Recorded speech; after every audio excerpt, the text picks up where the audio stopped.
What's going on, y'all? Another one live. DBN is going down, y'all. Live radio right now. Let me go ahead and first give shots out to everybody in the comment section tuning in to this live session. What's going on, guys? I see you guys in the comment section right now. EA Sports Fight Night, baby. Talking about that Floyd Mayweather just signed a deal to a video game. We're going to talk about that, guys. We got a special guest on the horn with me. I'm going to go ahead and introduce him in a minute. I just want to say what's up to everybody in the comment section right now. My man said the new money team. What's going on, Rocco? That's what it is. Yeah, everybody talking about that new boxing game. Yeah, we definitely need a new boxing game. All right, guys, we're going to talk about all that. But first things first, let me go ahead and introduce my special guest. Let me go and switch this camera up right now. All right, let's go ahead and get right into it.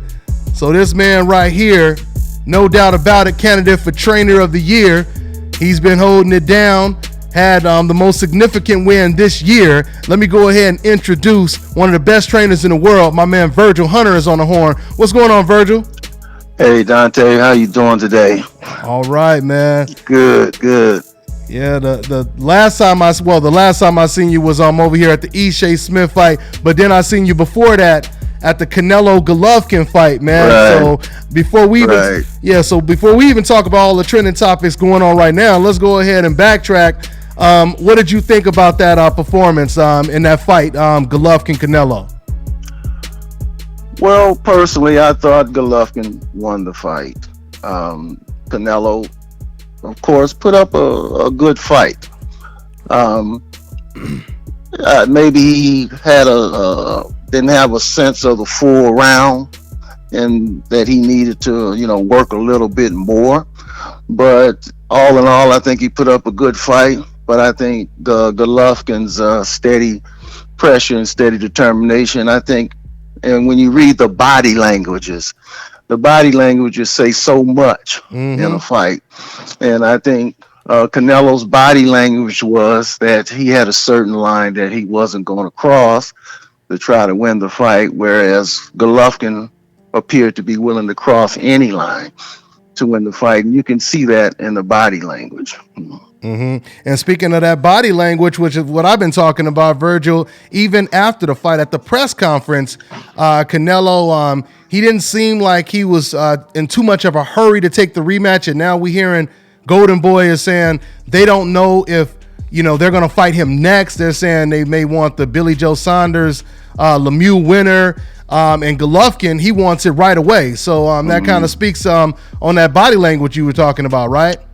I mean, yeah, maybe we can allude to that, but I think that if you're going to look at it for face value, particularly those of us who are in the fight game, knowing fighters and knowing, our fighters' temperaments and things like that, if you were very confident that you won the fight, then you would push for the rematch, because the money to be made in that rematch certainly is tremendous, and it would dwarf the pay in any other fight that you might possibly take.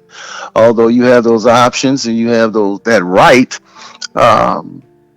we speak of this game as a business, and it would seem that even Oscar would want to get this rematch, because if Canelo comes out on the top side of the rematch, that really furthers his legacy, and that really puts him in the driver's seat as far as the sky being the limit. But who knows? Only they know, so we have to respect that.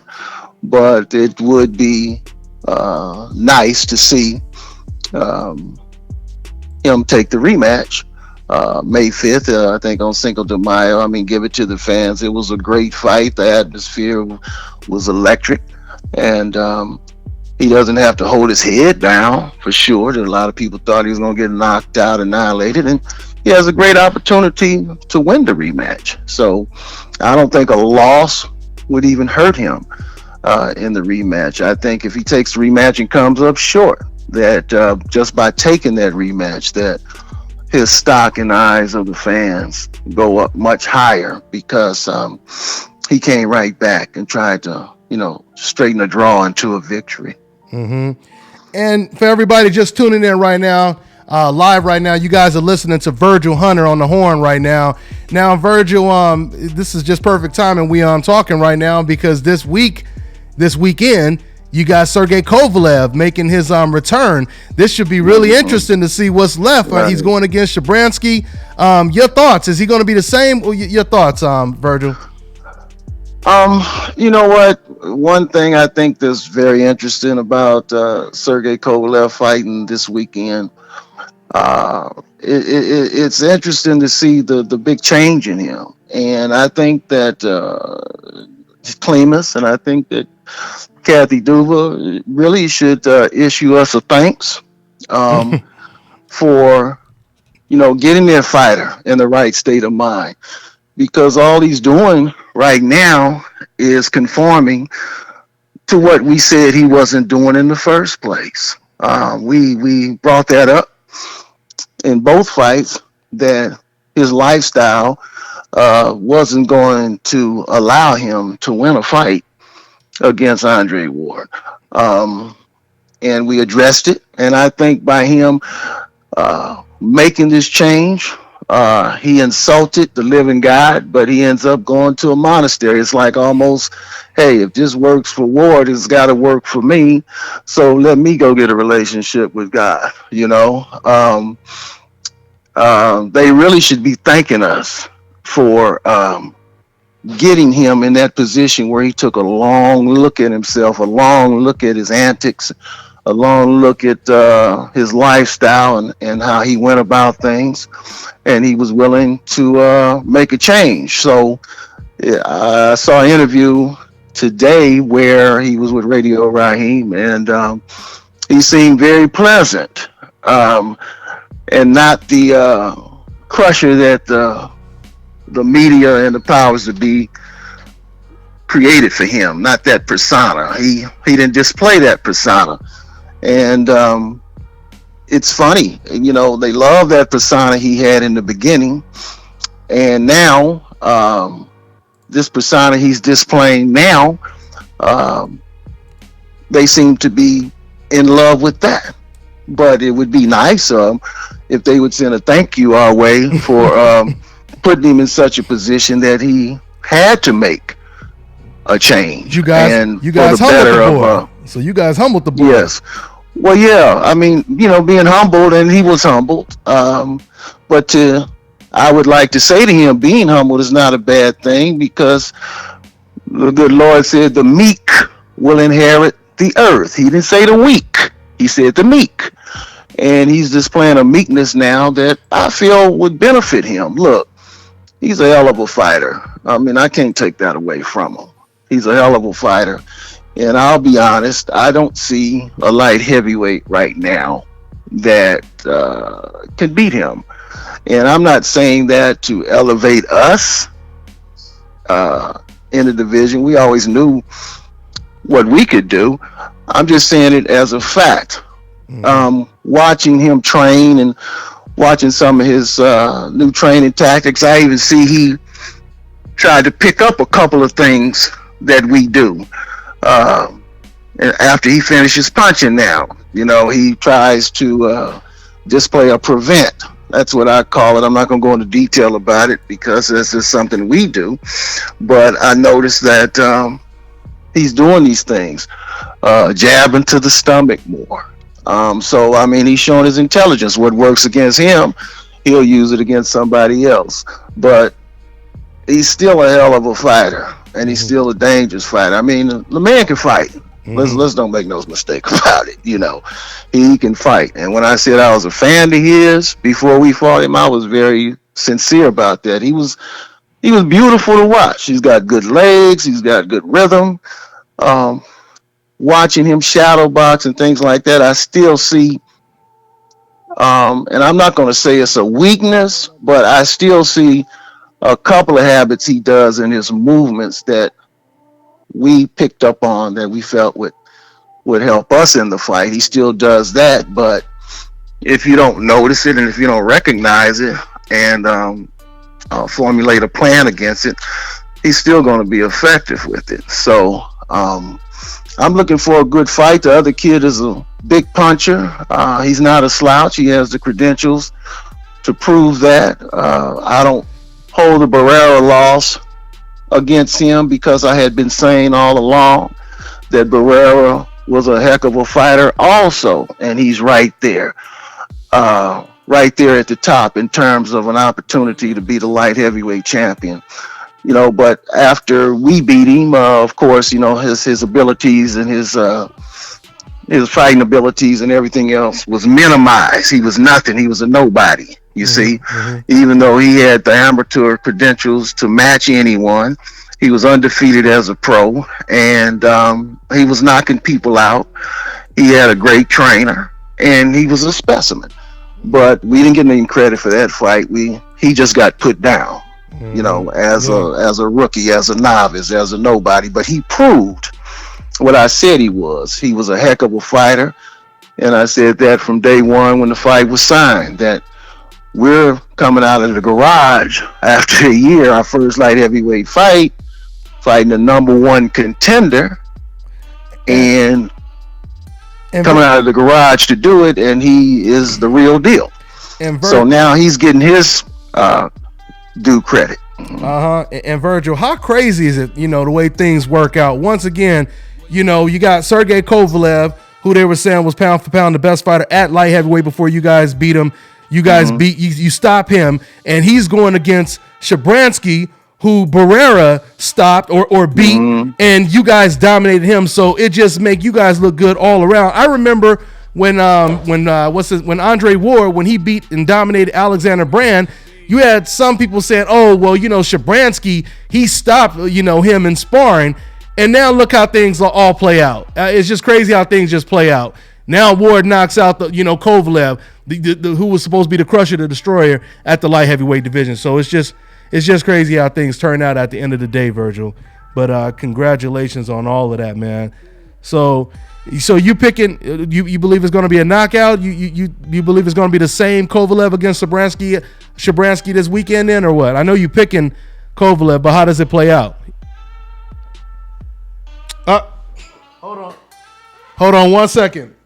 1 second, Virgil. Hold on 1 second, Virgil. Hold on, y'all. All right, sorry about that. Virgil, you there? Yes, I'm here. Yeah, I got disconnected over here. If you heard what I said, yeah, go ahead. If you could go ahead and reiterate on that. I am no way picking Kovalev to win the fight. I alluded to the fact that he's still a great fighter, and I believe right now he's the man to beat until proven otherwise. But that is no way. That's no way, form, or fashion I'm taking Slava out of this fight. He can punch. He comes from a good system. He also has a good coach in Manny Robles. And this is his opportunity. And when you look at the fact that maybe, a lot of fighters say, well, okay, when he lost to Andre that, he was exposed. I don't think he was exposed. Kovalev was exposed. So that also gives a fighter and also gives your team the right ingredients for a training camp. You realize, hey, I got a great chance to win this fight. You're looking at your opportunities to win more than paying attention to your opportunities on why you can lose. So I'm sure they want to go to the body. And incidentally, to speak on the body, I'm not going to say Kovalev's body was weak.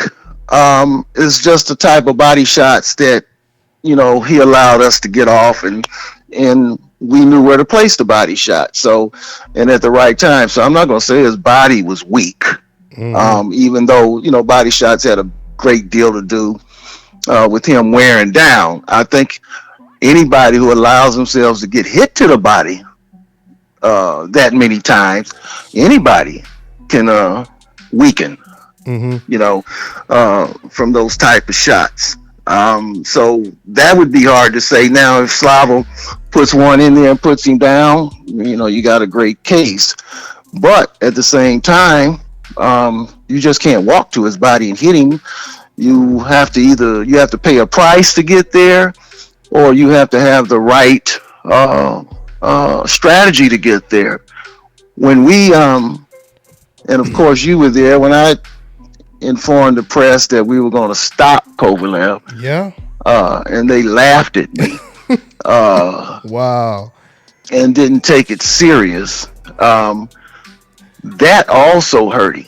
He can blame the press just as much as he can blame John David or his lifestyle, anything. He can blame the press, because the press is what put it in his head who he was in the first place. He let the press build him, and he lived with that, and he rode with that.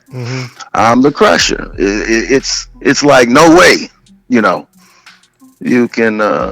can beat me. No way you can get to me. I'm the crusher. That means we hear it all the time. You start believing your own clippings. You see, so they're just as responsible, and they're even more responsible by trying to give him an out the first fight. Yeah. Even though I've openly challenged any member of the press, anybody, to sit with me. You can have a public cameras there, anything else, that whole first fight, and show me where Kovalev won the fight. But I guarantee you I can show you where we won the fight. You see, and the whole thing was to take away, after the right hand landed in the second round, it never landed again for 20 more rounds. Yeah. You can't even go into the second fight, and I did this myself. If you look at the second fight, there's not one time that Kovalev landed a hook or a right hand where the crowd said, "Ooh," not one time. Absolutely. And I challenge anybody to dispute that. But the whole plan was, if you're going to stop him, we knew we were going to have to take, what punches are we going to take from him, and what punch are we going to give up? Okay, well, we got to get close to him in order to put the punches on him that'll start breaking him down. So we decided to give him the jab. And what I mean by giving him the jab, not just letting him jab us, but we had two strategies. Follow the jab back, which is what we did when we hit him with the big right hand. Follow the jab back. Or beat him to the punch when he was jabbing. One of the two, just to keep him all set. But he never landed a big right hand in the fight, and he never landed a hook at all. I don't even think he threw that many hooks.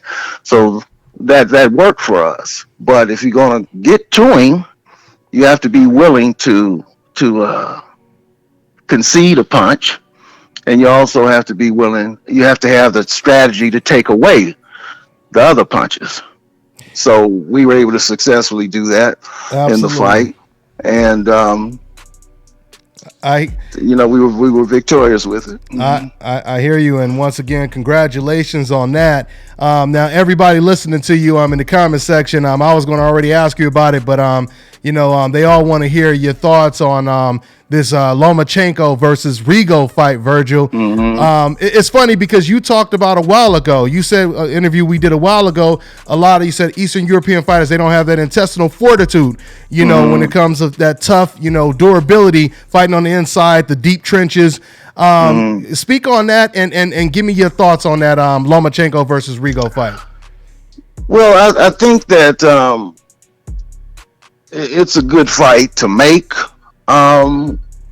again, I'm impartial to all the things that discredit Rigo, and by him having to concede 2 weight classes, basically he won nothing at the bargaining table. Basically, concede 2 weight classes, but also labeled as a fighter that nobody wanted to see, nobody wanted to be involved with, as we saw him go from promoter to promoter, trying to promote him. They even have his own promoter trashing. And now all of a sudden, he's the tough, bad, skilled Cuban fighter. He's elevated now just so they can justify putting Lomachenko where they want to put him, whether it be pound for pound, 1, 2, or whatever, or just mention him, as a great fighter, which he is. But me personally, I couldn't live with myself by conceding all these advantages to one guy and then elevating this guy to a certain status when he comes out victorious, knowing that it wasn't an even playing field. I got you. So that's a tough one for me right there. Although I will watch the fight, I plan to actually go to the fight because I have to go to Paris the following day. So I said I might as well go to the fight and have a short trip from New York to Paris. It's something that deep down inside you have to be, been in those situations before yourself personally. Like Andre, why do we have to jump up to make a fight? Why do we have to make these concessions to have the network give us a deal when nobody else has to? And the crazy thing, Virgil, is we already know if it was the other way around to where, Lomachenko had to move up 2 weight classes. Oh, wow. It would no one would even be saying that this is a 50-50 fight, number one. But it's crazy that Rigo moves up 2 weight classes. He's older, he's smaller, and yet, even though it's an uphill battle for him, a lot of people still believe it's a 50-50 fight with all those disadvantages. So it would be an outrage. I mean, there was an outrage when Danny fought Triple G. Mm-hmm. Absolutely. The outrage from the press and the critics. Oh, he was a cruiserweight that night. Yeah. See, but they weighed in the same. Yeah, like what they said with Danny Jacobs and Golovkin. Right, what they said with Danny Jacobs and Golovkin. Absolutely. But they made a big thing out of it because a lot of people had Danny winning the fight. Mm-hmm. Mm-hmm. And so to justify that, they want to make Danny all of a sudden a cruiserweight. But leading up to the fight, the same critics and the same media people only gave Danny the benefit of the doubt of maybe going 8 rounds at the most before he got knocked out. Mm-hmm. Now all of a sudden, when it didn't go that way, he was a cruiserweight. Mm-hmm. Absolutely. See, when it didn't go Sergey's way, we got home cooking. Last time I checked, his address was in the Bay Area. Yeah. You see, all the excuses come out. When Canelo had 20 pound, 25 pound weight advantages on Khan, on Jose Cito, on what's the other kid's name that he fought? I don't want to say Madonna, but it was someone else. When he had all these advantages. Floyd Mayweather? On Floyd, but he also had a couple. Nobody said anything. Mm-hmm. Mm-hmm. Absolutely, man. Nobody said a word. It was okay that he had this on Floyd, long as he whooped Floyd. Hey, we'll take what we can get. Oh yeah. They wouldn't care. Once again, you go back to the Golovkin situation. They okay to see a middleweight in there with Floyd. They okay to see somebody against Floyd with all the advantages in the world. But let it be the other way around, and it don't even have to be it could be a small advantage. I mean, I'm still trying to understand how can Floyd Mayweather be almost 40 years old, 20 pounds smaller than Canelo, and people going into the fight saying he the one with all the advantages because the boy too young. You know, so yeah, I totally right. There's excuses being made. Yeah, we definitely know what time it is. There's big excuses being made, and you know, I hate to really, and I'm sure you do, to continuously. It seems like we're beating a dead horse, but we're not. Not at all. We're not. And because it keeps coming back, a lot of people who are involved in these types of fights that will take these types of advantages, it definitely wears on you. Mm-hmm. But if you're in the majority of these types of mismatches, where one gets credit no matter what, and the other one gets discredited, whether it be he was a cruiserweight, whether it be GGG has to jump up a whole weight class to fight Ward. I mean, that was a time that we were too big for, Triple G. Mm-hmm. Yeah. But we're not the ones that ever called Triple G out. He called the weight class out. Yeah. And we were in the weight class. Everybody at the weight. Yeah. Right. Yeah. We were in the weight class. So all we did was respond to who he called out. We were in the weight class. Hey. Now all of a sudden we're picking on him. You see? We went from picking on him to not being marketable to not being. Come on, Triple G beat Andre Ward. He's getting close to that Floyd Mayweather status. Oh, no doubt about it. But see. But speaking of Golovkin calling everybody out, Virgil, how crazy is it that at one minute or at one point the middleweight division was a dead division where he was the only one at the party, Golovkin. There was nobody there. Now all of a sudden you have the emergence of Jamal Charlo, who's now in his mandatory. You have the Danny Jacobs rematch. You have Andrade, just in case Golovkin can't get that Canelo fight, or even if he did get it, because Abel Sanchez said they want to fight for at least another 3-5 years. Right. How does do you think he's going to fight these guys, and how will it play out? Who's going to be the last, will he beat these guys? Andrade, Charlo, and Jacobs rematch. I saw Abel speak on that, I think maybe a couple of weeks ago. Now, I understand his position. If the Canelo fight is still on the table, and Abel's a shrewd businessman when it comes to Triple G and K2. All I would say is don't minimize Charlo. Don't minimize him by downing his achievements. Who did he fight? Because that's the worst thing you can do. I was at the Dominique Wade fight. Nobody can tell me he was the number one contender. Mm-hmm. Yeah. You see, I was at that fight. I was at the was Macklin the number one contender at the time? When was Rubio the number one contender? You see, at these fights, all these fights that Triple G was getting a pass on, and the way the out that he had was, well, yeah, nobody wants to fight him. They created somebody that nobody wanted to fight, when in reality it was they didn't want to pay nobody. If it was somebody they felt was a big threat, they didn't want to pay him. Yeah. So that gave them the other avenue of taking easy pickings. And then the press goes right along with it. Nobody wants to fight him. He's the most feared man in boxing. Well, yeah, somebody wants to fight him.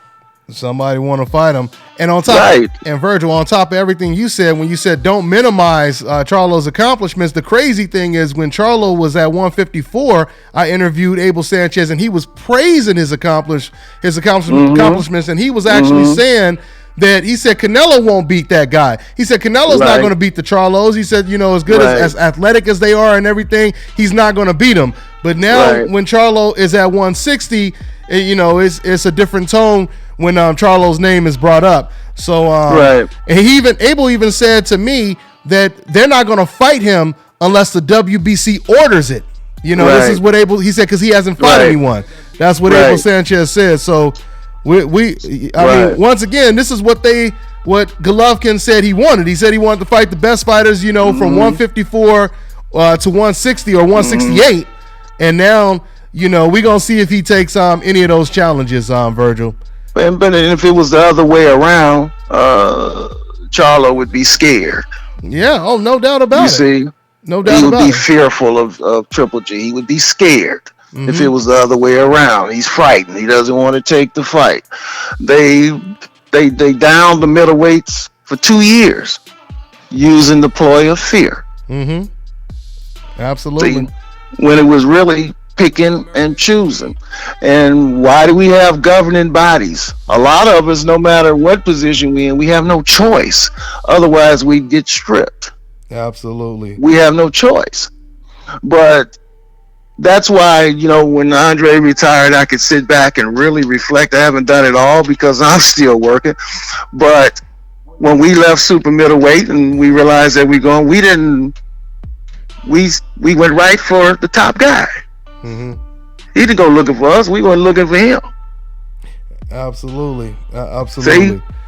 But after the first fight, when we were taking our time, or, when the negotiations were going on, just because of something Kathy Duva said or somebody, we were afraid.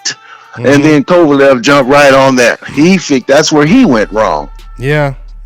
He never asked himself, wait a minute, how can a man be afraid when I knocked him down, couldn't finish, and he came back. I never got the opportunity again, and he came back and started hurting me. I don't think he's afraid. Yeah, once again, there's so many.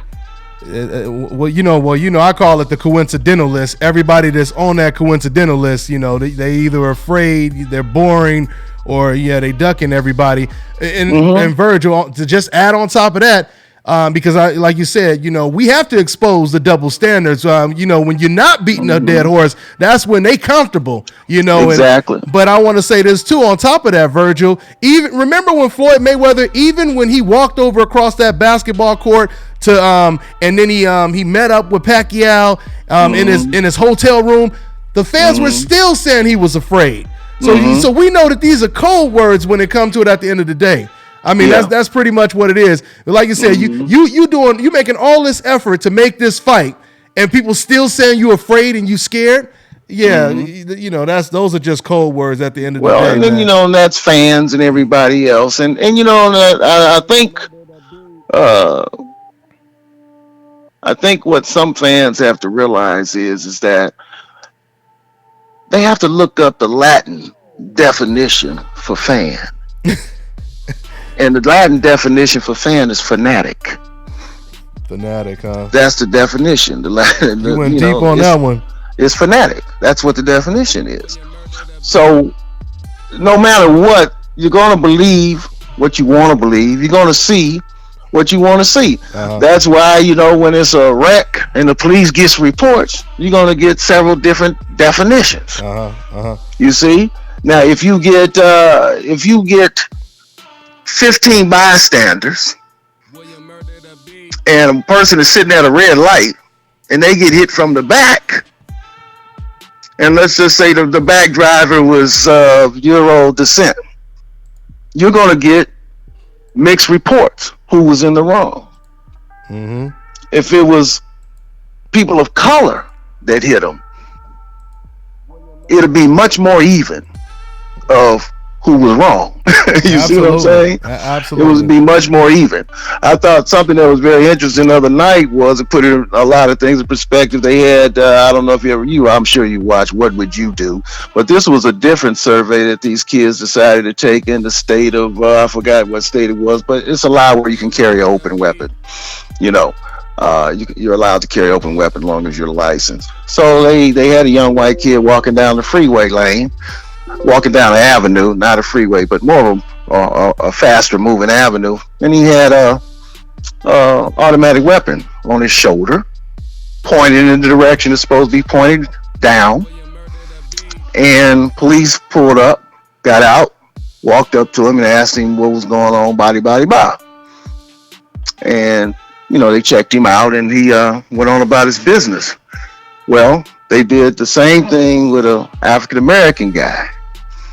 And When the police pulled up, he pulled out his pistol, told him to drop to the ground. Now, this is in a state that is legal. Told him to drop to the ground, and it was quite catching. The next couple of minutes, it's swarming with police. But it was a different standard. Of course. You see, it was a different standard. Now, we all know about that, and we can all go on and on and on and on and on about it. I don't think that we have to, because we know history. Other nationalities know history, and they know what's right and wrong, but they would rather ignore it, rather bury their face in the sand, you see, than to deal with it. And then, of course, when you're linked to certain people, you kind of have to tell it like it is. Yeah. You kind of have to tell it like it is. Absolutely. Their perspective. You have to tell their perspective like it is. You can never tell the truth. And so, I mean, it has to be very difficult to live with. There's certain people who talked about Dre that didn't even know him. There's certain people who said, it'd be boring. I wouldn't want to go out and have a beer with him because he seems to be boring, but you never know him. See? Yeah. But if you'd have spent a day with him at the schools, if you'd have spent a day with him at the juvenile institutions and see how people respond with him, you would realize that he has a very contagious personality. He's just not about the games you want to play. You see? So you want to label him boring. But these same people who criticize him, when we came into the sport, they were writing for either a boxing site or they were writing for either a boxing site. Now he leaves the sport and these same people are still doing the same thing. Whereas he came in and maxed out. But they're still doing the same thing that they were doing when we first got in. Criticizing people, playing favoritism, being offbeat with their own opinions, not being able to formulate their own opinions, and be their own person in what they speak because they're dependent on who they work for. And they're in the same position. The same columns. And Virgil, what's so crazy, because that almost brings me back into, that brings me right into the next topic, Deontay Wilder. The crazy thing is, before we talk about Wilder versus Joshua, Virgil, if you think about it, Andre Ward, Floyd Mayweather, Deontay Wilder, they all have different personalities. They all have complete different personalities, what they've been through inside, out of the ring, right? But at the same time, they all are received the exact same way. So when you say Ward is boring, even if that were the case, which we know it's not, but even if you want to use that excuse, okay, so what about Wilder? He's knocking guys out in the first round. Wilder is actually hated more than Andre Ward is, right? And then they talk about Floyd once again with the outside of the ring, his personality, him flashing money. But Ward is not flashing money. Ward is the complete opposite. So, like I said, it's about education and awareness, exposing it, because they're uncomfortable when people are exposing the double standards. And that's something, and Deontay Wilder, he's been real adamant talking about the double standards, which is really good. So him being a heavyweight champion, somebody on that stage exposing this stuff as well. So that just goes to show you that us putting this out there, the message is resonating, because now you got heavyweight champions talking about it, and this is what makes them uncomfortable. And that might even have something to do with Virgil. Now you got Danny Jacobs. HBO is all of a sudden they signed Danny Jacobs now. They signed a 3-fight deal with Andrade. So it's like, to me, it's like they start to look at it in a sense where if you can't beat them, join them. So that's my take on it, Virgil. Right. But and I have to commend Deontay. He is coming into his own as a man. Let's remember, I'm 64. Deontay's 32. So he's coming into his own as a man. We look at him as heavyweight champion. He's wealthy and he has a platform. But we forget sometimes that he's only 32 years old. So as he lives his life, particularly as an active boxer, he begins to not only see the disparities, but he begins to be able to follow the yellow brick road, so to speak, from where it all started to where it is, to where it possibly is going to end up. And that's not hard to figure out because, you know, there are fighters long before him that walked that same yellow brick road. You know, you notice the media likes to talk a lot about our fighters who, after they finish fighting, they want to use them as an example of how they're revered. But the fact of the matter is that Ali was hated. Yeah. He's revered now. He's revered now. After he finished fighting, he's revered. He was hated more than Floyd Mayweather. Yeah, people don't realize exactly. But you still have some people who want to go into his personal life and things like that to try to contradict all the good things that he's done. When everybody has that closet, it's just that he's a public figure, so he doesn't have a lock and key he can put his closet under. We can go back to Joe Louis, from the government treatment to the articles that were written about him when he first lost to Max Smelling. We can go back to Jack Johnson, you know, what he had to endure. We can just go back to Murderers Row, to the guys who never got an opportunity. The Black Murderers Row, Black Murderers Row. We can go back to that. And again, you got three different fighters, and Deonte, Floyd, and Andre. The thing about Andre is that he intimidates them from a positive perspective. It's not any threats. It's not any negative talk. It's just that they can't lead him where they want. They can't pull the wool over his eyes, so to speak, and lead him into saying what they want him to say. He's giving you an intelligent answer. He means what he says. Some guys he won't talk to at all, so they don't like that. They don't like that at all because he won't speak with them. Well, if you speak ill of me and you don't even know me, if I have a situation and you ask me about the situation and I tell you, but then you go right back and you still stay stuck where you are without ever investigating what I'm saying, without respecting what I said enough to say, well, maybe it's something else to this, then he doesn't have to speak with you again. Yeah, and you see, he doesn't have to. And he's already seen how the jacket that you put on him, so he's not going to go out of his way to try to take that jacket off and put the jacket on that you want him to have on. He's secure, he's confident, and he had a great career. You can't take that from him. And there's a lot of people who are upset that he dashed a lot of dreams and that he is able to walk away from the sport without them ever getting the satisfaction of seeing him get beat, no matter which way they want to put it. You know, the low blow thing is the most ridiculous thing in the world. It's so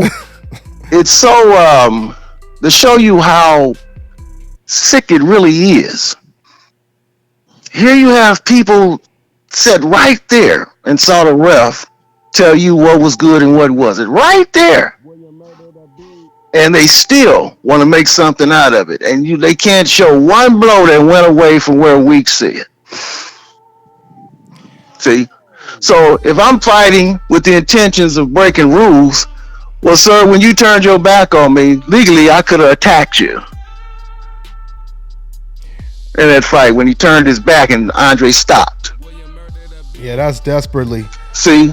And like, what's going on? Because he knows if I'd have jumped on him in that situation and have cracked him or something, it'd have never been no end to it. Yeah. See, I'm a dirty fighter in this. But they don't even understand this. If we were scandalous people, really scandalous, it would have been easy for me to get a doctor and have Andre complain about the rabbit punches that he was hit with in that fight, not calling it 11, right? And start saying he had headaches and things like that, and this was going on. The next thing you know, he's got a justified lawsuit. Absolutely. See, nobody's talking about that. No doubt about it. And And let me just say, real quick, for everybody just tuning in, you guys are listening to Virgil Hunter live right now. We are going to talk about that Floyd Mayweather video game, and but before we talk about all of that, let me ask you, Virgil. So yeah, your prediction and your thoughts. Oh, you know what? This is what I want to ask you as well. Thurman, because this is some news that's trending right now. Keith Thurman just recently did an interview, and he said that Errol Spence is not on his to-do list, and he said that he said he's not ready for that fight yet, but he's the champion. He's the champion at welterweight. What do you think about that situation, Thurman and Errol Spence, and him saying that, Virgil? But in fairness to Keith, he's not doing anything different than Canelo is doing, that Golovkin is doing, where he's picking and choosing who he gonna fight.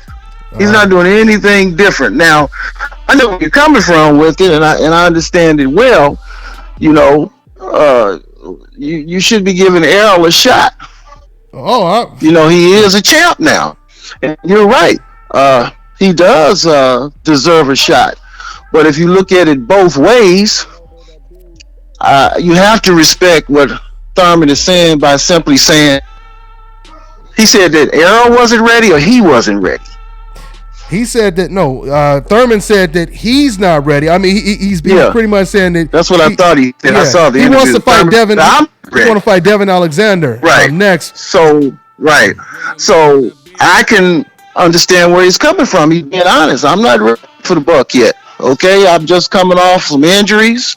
I got to get back into the groove. I just can't walk in and fight this buck right now without getting into a groove. It's a dangerous fight. You see, and what Keith is experiencing now is what all good African American fighters experience. When I beat this guy, I beat Sean, I beat Danny. Now I got to fight somebody else. See, but nobody's saying to Lomachenko, okay, well, you beat Adrian, now you got to fight Danny Garcia. He's been asking to fight you, but you don't want to fight him. And he's only one class up. He's only one class up, but nobody's making these demands. Absolutely. Nobody's making these demands. If you look at Joshua, right? Something Anthony Joshua said that I thought was kind of like, man, I'm not going to work all these years, all this time to get these belts just to put them on the line. Well, when you have the belts, every fight, sir, you got to put them on the line. Okay? Absolutely. And just to ignore my mandatory to fight this guy or fight that guy. Well, sir, we all know in the boxing business that no mandatory, sir, is going to stand in the way of you fighting a top guy like Wilder. We know that. The governing bodies are not stupid. They know where the money is. Why would they force you into a mandatory when Wilder's out there and the potential of money? They do get a percentage of the fight, sir. So they're going to get way more of a percentage with you fighting Wilder than they would with you fighting a mandatory. And that's why Wilder had paid off Bermain so he can make a bigger fight with Luis Ortiz. With Luis Ortiz. And said he'd fight him again. Mm-hmm. So you can't accuse Wilder of ducking anyone. He was going to go to Russia and fight Povetkin. Absolutely. He was going to fight Ortiz. You can't accuse him of ducking anyone. It just so happened that Joshua's on his radar now. He wants to be the undisputed heavyweight champion. What else is he expected to do? And when now he realizes that if I sit around, I'm going to lose my turn. Yeah. No, I got to make some noise. Yeah. But you'll hear Eddie Hearn look at Tyson Fury and the money, see, that it'll make before he'll come with Deontay Wilder. Yeah, absolutely. So I mean, so if you had to pick somebody in that fight, so you believe, I'm gonna ask you a rhetorical question. So why is Anthony Joshua prolonging this fight? I mean, you alluded to. You know what? I don't think it's Anthony. I think it's more Hearn. Eddie Hearn. You believe it's Eddie Hearn? Yeah, I believe it's Eddie Hearn. And you know, it's not a secret in the game about how many times Anthony's been dropped and this and that, and it's something that they know even further than what yesterday Parker's promoter put all that out on Front Street about all the people who dropped him. Did you see that? No, I seen. I read the article on it. Yeah. I read the article on he put all these names out there that dropped Wilder, and he's out there. Please contact me and let me know you one of the ones that dropped him also. This is why he doesn't want to fight. You talking about Joshua? You talking about Joshua? Joshua. This is why Joshua don't want to fight Parker. This is why he might not want to fight Wilder or anything else. In that fight, I have it 50-50, but I'll put it like this. It's dangerous for both men, but I think that Wilder has an edge because of he's very unorthodox, and he's unorthodox with speed, but at the same time he'll put a textbook move in on you like he did with Bermain with the splitting the guards with the jab and bringing the right hand down the middle. You can't ask for a better one too. Yeah. And then right in the next 10 seconds he throws an uppercut from across the water. And it lands right on the money, and then he comes with a hook, and every one of them lands. That's what makes him dangerous, and he's unorthodox. I've broadcasted his fights. I've sat there and watch how he torques these punches, and believe me, those punches, they get off, and it sounds like gunfire when he makes contact. Whether you block it or not, anybody that's putting their guards up against him got to know, man, I cannot let him hit me clean. Yeah. So, but Joshua will possess his power also. And I would say there's certain areas that he appears to be more technically sound. And when I speak on both of these guys, this is not a put down in any way. I have great admiration for both men. You know, Anthony is very blessed to be in a country that no matter what, they're going to stand by their guys. Absolutely. No matter what. You know, the UK could show, I mean, well, they've already shown. If Wilder, as I said in another interview, if Wilder was in the UK, he'd be just as big a star as Joshua. Oh, no doubt about it. May even be bigger. Maybe bigger. No you see, they're going to support theirs. Is it ready? Okay. They're going to support theirs. I got one more minute. I got the French press here, Deontay and Koyoka. So I hope I covered some of the things, but no, in no way, form, or fashion is it a put down. Joshua, you know, I like Deontay. I don't know much about the other kid, Parker. So it's not a put down, but they should fight and then fight again. Absolutely. I totally agree, man. Well, is there anything else you want to say before I'll go ahead and let you go, Virg? No, hopefully I think I covered it all. And when I come on, and I speak on certain issues, I just want, people to know in no way, form, or fashion I'm ever here to put down anybody. I'll speak the facts. I feel like more negativity has come my way than I'll ever put out against anybody, but I'm secure. I'm secure. And one thing I will do is always take up for my godson when I know what type of man he is. And it's unfortunate that those who are weak and can't think for themselves or have their own ideas and easily influenced by others, to pass their own judgment on somebody. And real quick, and not to cut you off, but everyone in the comment section, they want to ask your thoughts on Khan. him doing that TV show out there, and just everything, you know. I guess he didn't make it. What did he say? He said he a celebrity or something like that, and he got clipped from that show. Yeah. To be honest about it, I haven't really. I'm aware of what Khan's doing, but I'm not really following it. So, you know, I heard a snake bit him, or he picked up one or something. Yeah. I don't know, man. You know, Amir. You still training him? Are you still training him though, or what? Well, let me just put it this way: if Amir comes back, is serious about fighting, I don't walk away from my guys. They can walk away from me if they want, but I don't walk away from my guys. That allows them to be free if they want to go, but it also allows me to tell the truth. And I've said it time and time again that to me, just me, Amir, at this point, it's not over yet, but at this point, is the biggest waste of talent that I've ever saw. I mean, people don't really realize the talent that he has, but he's not dedicated to it at this stage in his career. The dedication is not there. If he'd have been dedicated from day one and had that drive from day one, they'd be talking about Amir. Amir can do some things that no other fighters can do. Mm-hmm. I hear you, man. Period. So if he comes back and he wants to get back in the ring and he wants to do it with me, then I'll give him my best. And hopefully he'll give me his best.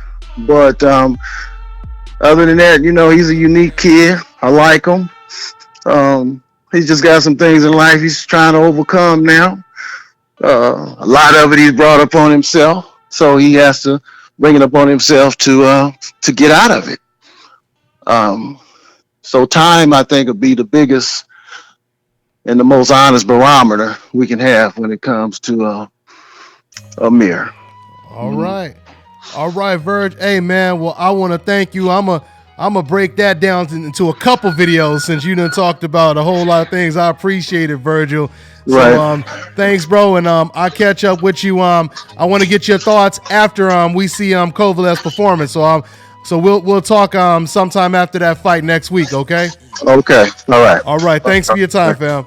All right, man. All right, guys. You guys heard it from Virgil Hunter. We back, man. Let's go ahead. Welcome. I want to welcome everybody back, man. It's been a minute, man. It's been a minute. I took off about 2 days. Didn't really do any videos because I went out there to Mexico. Shout out to my man Dwayne Beeman, the super flyweight intercontinental champion, the IBO champion. I mean, he's repping USA, the only American we got at 115, and he's a beast. He's a beast. You know, he beat some big name Olympians and amateurs, and he said he don't want to, put it out there yet. He said he want to put it out there at the right time. But yeah, man, let's go ahead and talk about some of this news. Shout out to everybody once again in the comment section. Shout out to everybody donating. Shout out to everybody in the super chat. Shout out to my man Anthony Allen donating to your boy Dante's Boxing Nation. I appreciate that. What's going on, Angel Santos, one of my moderators? Yeah, I'm gonna have to go ahead and start trying to shoot y'all out a notification so y'all know what's going down. So y'all could go ahead and get in the tank and get it in with us over here at DBN Live. He said Virgil speaks the truth. That's my man Angel Santos said. Okay, guys, so let's go ahead and get into it. I appreciate it. Max Ryder said great interview. My man Demetrius Hawkins said great. All right. Let's go ahead and get into some of this boxing talk. So Floyd Mayweather, man, I've been wanting to go ahead and talk about this. Floyd Mayweather, he inks a deal with a video game company. It's a poker game. All right. So it's not fight night, which it should have been, because obviously if Floyd Mayweather, if he's signing a deal to do any video game, you would assume that he would do fight night. I know Floyd Mayweather, for whatever reason, he held out. He was like the only fighter that didn't sign on to that last fight night game. But can you guys imagine how big fight night would be if Floyd Mayweather agreed to sign for the next fight night game? That would be huge, man. That would be huge because we've seen how big it was when Tyson signed on. So just imagine if Floyd Mayweather signs on. So once again, Floyd Mayweather, he's doing a poker game. It's a poker. Matter of fact, let me go ahead and put this image up for you guys so you can see this. Let me see this. So there it is. You know, I don't know if that's going to be the name of the game, but it says Wild Poker. And Floyd Mayweather, he's going to be giving people advice on what hands to play and stuff like that. He's also going to be a player and advisor in the video game. But once again, it's not fight night. It's not fight night. And that's what we need. We ain't had no fight night in a long ass time. We'll see what happens, man. Once again, Floyd, if you agree to sign on to this, man, you could definitely agree to sign on fight night. That's what the boxing fans really, really need. That's what it is, man. So I also wanted to talk about I want to do some catching up, man, because once again, I've been gone for a couple of days. It feel like it. I've been gone for a couple of weeks.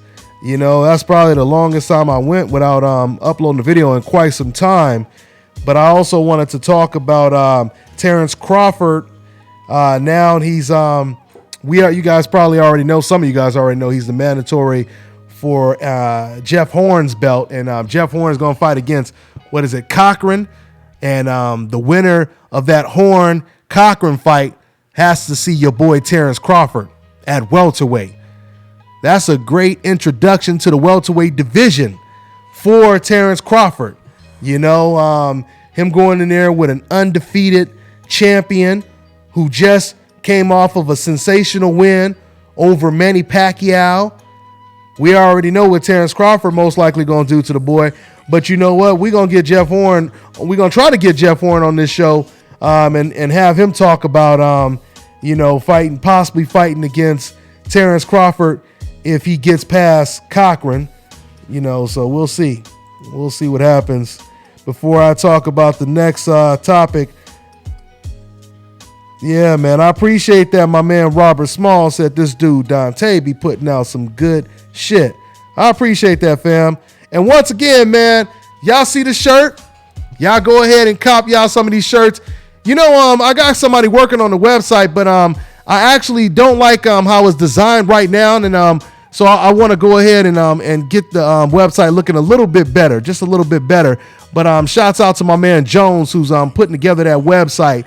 But for now, once again, if you guys want to cop one of these dope shirts, you see this Fresh Fly DBN Decaf Buster shirt I'm rocking, you guys can go ahead and email me at Dante'sBoxingNation@gmail.com. All right, just go ahead and shoot me your size, what color you want, and I'll have somebody shoot you guys an invoice, and we'll get that out to you real quick. All right, that's what it is. My man Angel Santos in the comment section, he'll tell you how fresh and fly that shirt is. He copped one. He was rocking the shirt. Matter of fact, at the the Broner Mikey Garcia fight? What was it? Or was that the am I forgetting which fight that was? Or was that the Charlo fight? You tell me, Angel. I'm losing my mind over here. But my man rocked it though, man. My man was rocking it. I got it on my Instagram, so y'all can see Angel Santos rocking that. The same shirt I'm rocking right now. Y'all see him sitting in the crowd as we watching the fight, rocking it. It was the Lubin fight. It was the Charlo triple header. Yeah, good looking Angel Santos. So yeah, that was at the triple header. The Lara, Goucher, Charlo Lubin, and Jarrett Hurd against Austin Trout fight. Yeah, man. That's what it is, y'all. So yeah, man, that's what it is. My man said, what'd he say?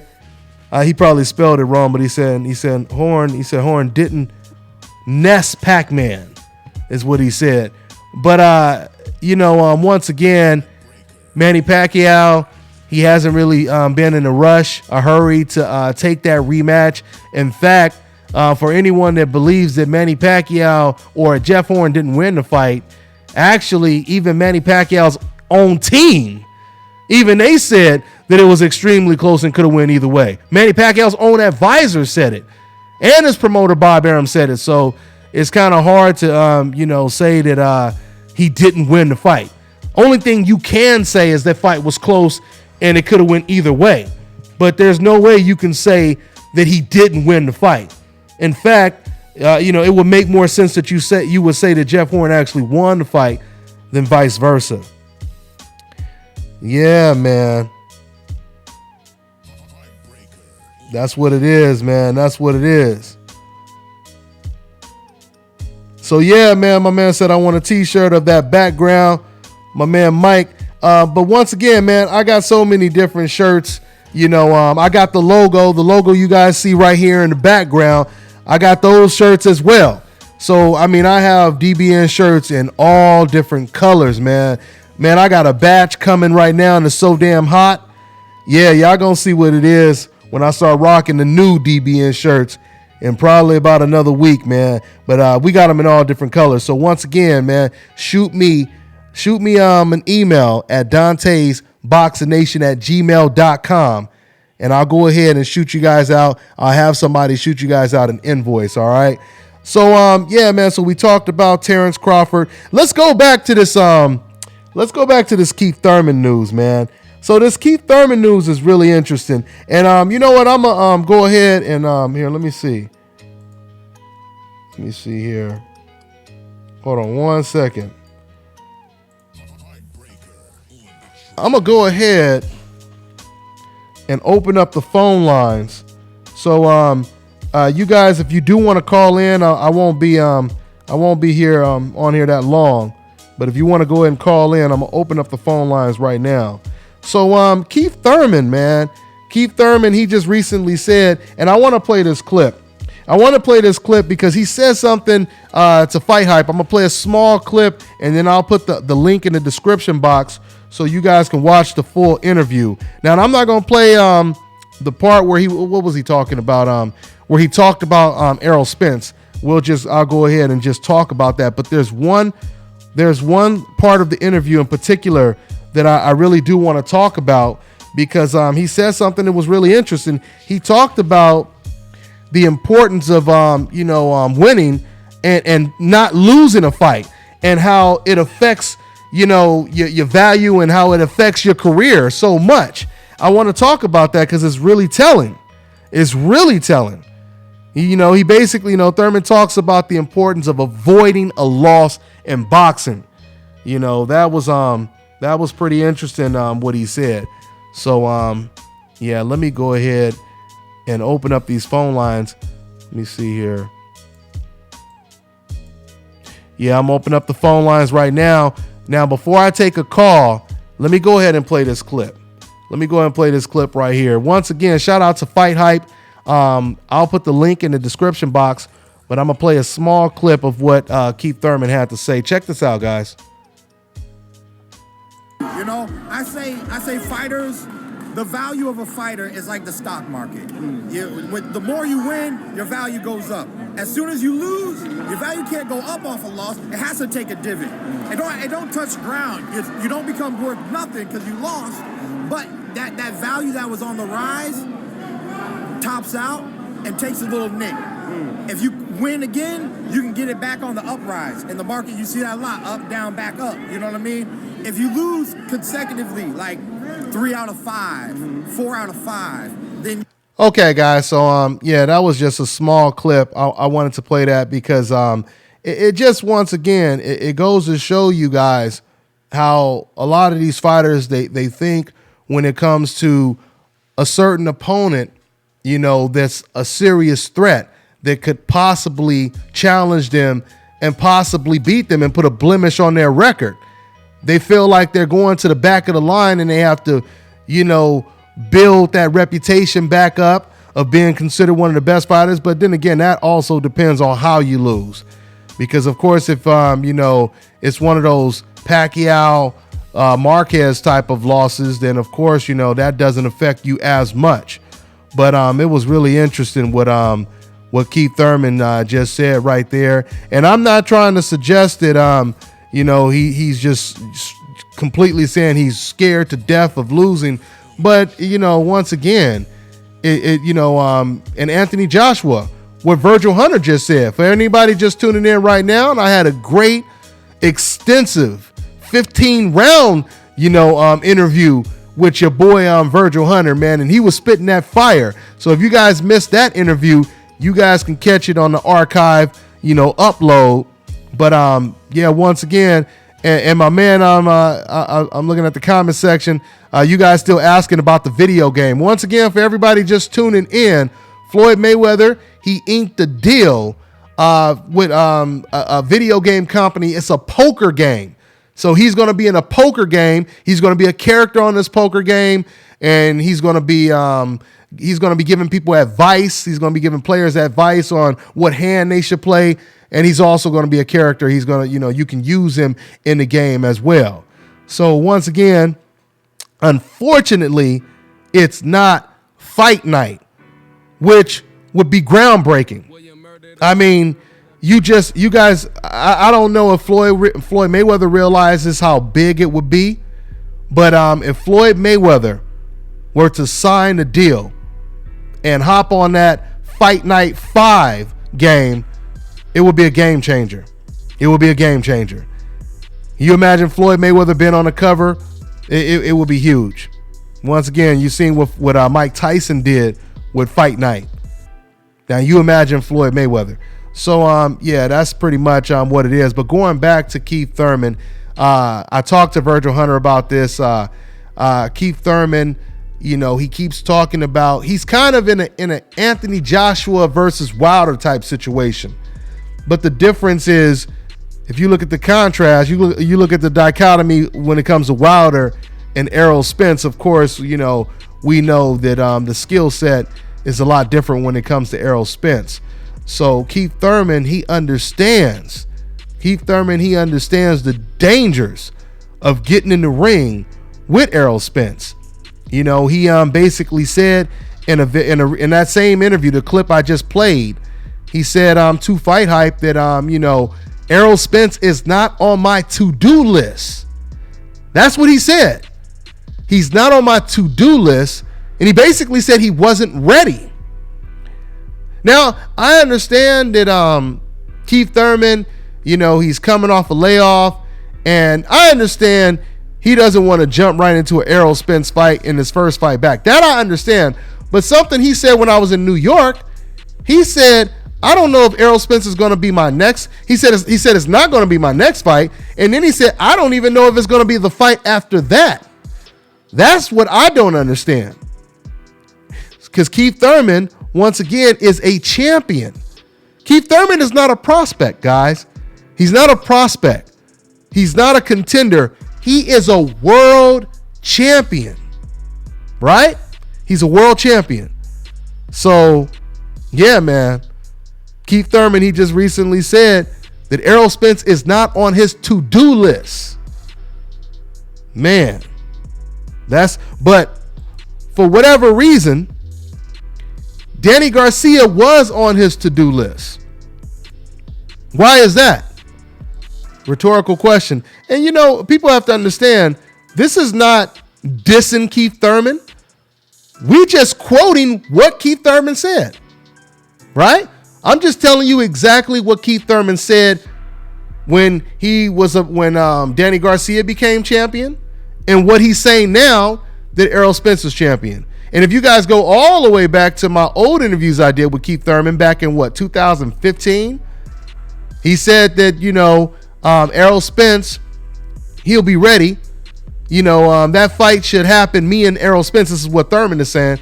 That fight should happen around 2017. Maybe, he said, did he say 2017 and a quarter? I think he said it should happen around 2017 and about a quarter. That's what he said. So we going into 2018 now. Okay? So, my whole thing is, I seen somebody saying you're dissing him. But I want to ask my man in the comment section that said you're dissing him. What am I saying that's disrespectful towards Keith Thurman? And more importantly, to the person who said that in the comment section, what am I saying that you disagree with, that didn't make sense? You know what? I forgot to take a call. I'm gonna take a call, guys. So I appreciate you guys waiting on hold. But let me see if this guy replied. because I want to ask this guy in the comment section since I know he probably won't call in. So let me see if he responded. Yeah, man. Let me see. Where dude at? I'm trying to see. Yeah, he ain't responded. Yeah, he ain't responded yet. I'm waiting to see if he gonna reply. Yeah, crickets. All right, y'all. Anyway, let's go ahead and take a call. Let's open up the phone lines, man.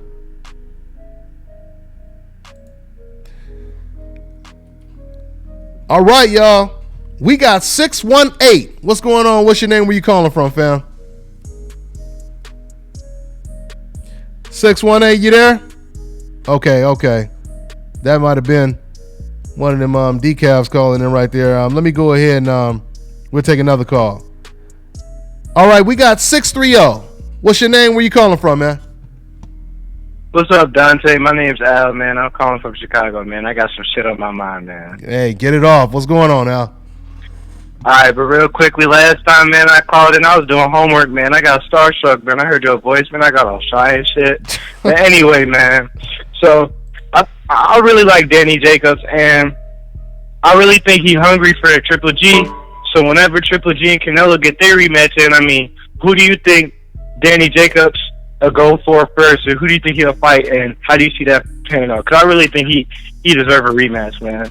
Yeah, and you know what, Al, I believe, hopefully this is not just hopeful or wishful thinking, but I believe that even HBO, they even want to make that rematch, and Eddie Hearn, since he's now fighting on HBO.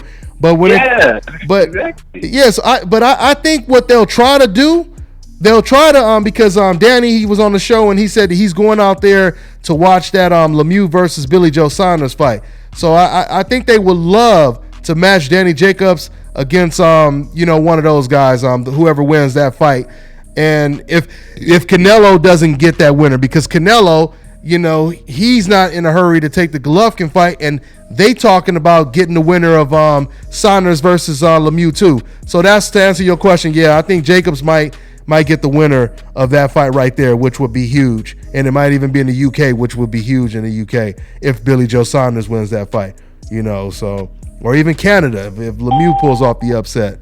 So yeah, because I'll be honest with you, I think I'm going for Lemieux on that, brother. That man can punch, man. Yeah, he could definitely punch, and he'll go toe to toe with you. He not scared to go toe to toe with you. So I really like him. So yeah, I think Saunders, he's gonna try to make it an ugly fight, like he did when he fought against Chris Eubank, and try to nullify Lemieux's aggression by tying him up the whole night. But yeah, man, it's getting real interesting. It's getting really, really interesting at 160, man. So we'll see what happens, man. But thanks for your call, man. All right, man? Absolutely, man. Thanks for having me, Dante. No doubt, man. Take care, man. Yeah, y'all. So I'll go ahead and take another call, but let me go ahead and check the comment section. Let me see something real quick. I want to see did my man reply in the comment section. Okay, all he said was he's not gonna call in. Yeah, he said he's not gonna call in. He said he's watching the show from his phone. But that don't explain why you ain't replied in the comment section to what I said you disagree with. You didn't say it in the comment section either. So yeah, man, what else is going on in the comment section? What's going on to everybody once again? Showing love. DBN Live. Y'all know what it is. Just in case for everybody just tuning in right now, we had your boy Virgil Hunter on the show. He was spitting that fire. We went about 15, 20 rounds with Virgil Hunter. He got it in, man. Yeah, I'll say he got it in, so, and we touched on everything. So I appreciate Virgil Hunter always spitting that truth and not afraid to expose these double standards. When you got these racists, which I'm going to talk about, that try to suppress the message because, they don't want, us to expose this stuff, and they don't want it to start, resonating like it already is. Once again, with fighters like Deontay Wilder exposing it and other fighters as well. But Deontay Wilder, as one of the professional fighters, he leading the charge right now. You know, so that's what it is. What's going on, Right Hook 1000? I appreciate it. He said, DBN, what up? I appreciate that. Mex Rider said, great show. Yeah. Strong Beach repping. That's what it is, my man Isaac. Yeah. City by the seaside. That's what it is, man. That's what it is. We getting it in over here. We're about to take another call in a minute. I'm just checking out the comment section right now. Yeah, that don't make no sense, Mike. Yeah, why DBN? Why is Charlo fighting for another interim strap? They trying to hold that boy off, man. They trying to hold that boy off. I said Thurman is coming off major surgery, and it would be stupid as hell to fight Spence. Okay, that's the guy right there who I was waiting to respond when I said what you disagree with. But I never said that he should fight. If you paid attention to what I said I understand if Keith Thurman doesn't want to fight Errol Spence in his return bout coming off of a layoff. What I said is because before, when Danny Garcia got the belt, he wanted to fight him immediately, right? He wanted to fight him immediately. Now that Errol Spence has the belt, he has never, not one time said, I want Errol Spence. I'm going to get this little tune-up bout, and after that, I want Errol Spence. In fact, Keith Thurman, he said, I don't know if it's going to be my next fight. I don't even know if it's going to be my fight after the next fight.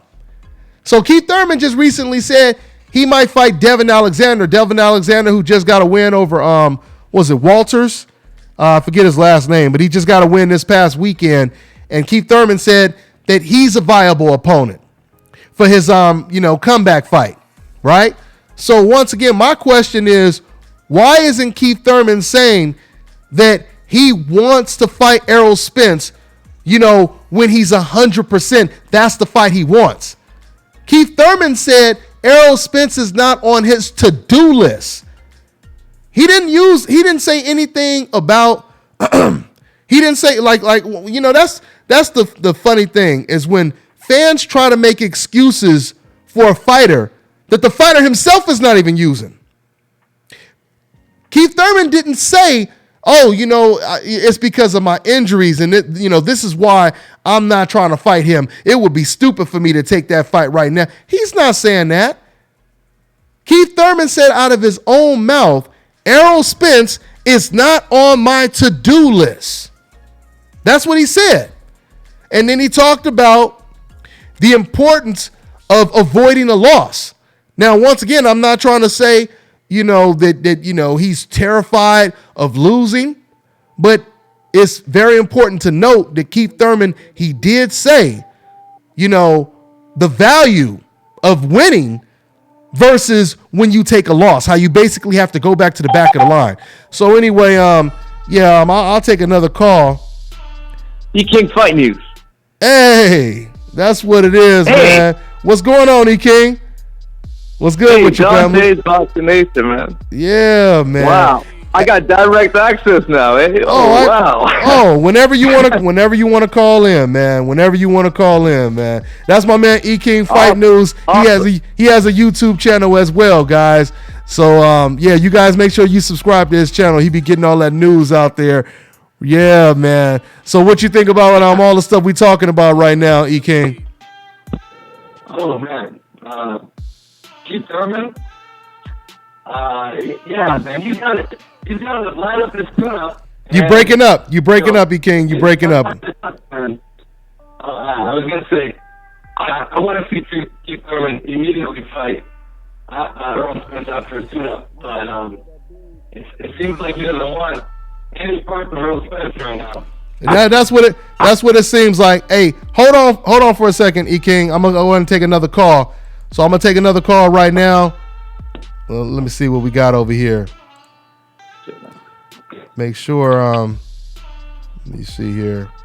All right, we got 872. What's going on? What's your name? Where you calling from, man? Hey, what's up, Deontay, man? I'm calling from Chicago, man. Chi-Town in here. Thick, man. What's going on, man? Man, first off, I want to say, man, congratulations to one of the best boxing channels, of all time, to be honest with you, man. Oh, man, I appreciate that, family. I appreciate that. Seriously, man. You've been holding it down for years, man. But what I want to say about Keith Thurman, man, I mean, I have no issues with Keith Thurman, man, but my problem is my thing is it's always something with him when it's a fight of a magnitude of a challenge. Like the best people he got on his resume, in my opinion, is Danny and Porter. But Porter chased him all the way around, and now we got to chase him all the way around with the Spence thing. It's always some type of excuse with this guy. I'm just trying to figure out. He say he has an O and he's not afraid to let it go, but I think he's lying. I don't think he's really afraid of letting it go, man. You know what I mean? He's just trying to manipulate our minds to make us think that he's some type of beast. What do you think about that? Well, you know what? I'm glad you just brought that up. When he said, I got an O and I'm not afraid to let it go, because once again, it goes back to what the clip I played earlier, the interview he did earlier, where he talked about, avoiding the loss, how it affects you to where, you kind of got to go back to the back of the line. I'm paraphrasing, but this is pretty much what he said. And he said, then once you get a couple wins, it brings you back. So yeah, man, that kind of goes against, him saying I got an O and I ain't afraid to let it go. I mean, it's because there's no doubt about it. And yeah, we're not disrespecting Thurman at all, but clearly, he was in a rush to fight Danny Garcia as soon as Danny Garcia was in the exact same position that Errol Spence is in now.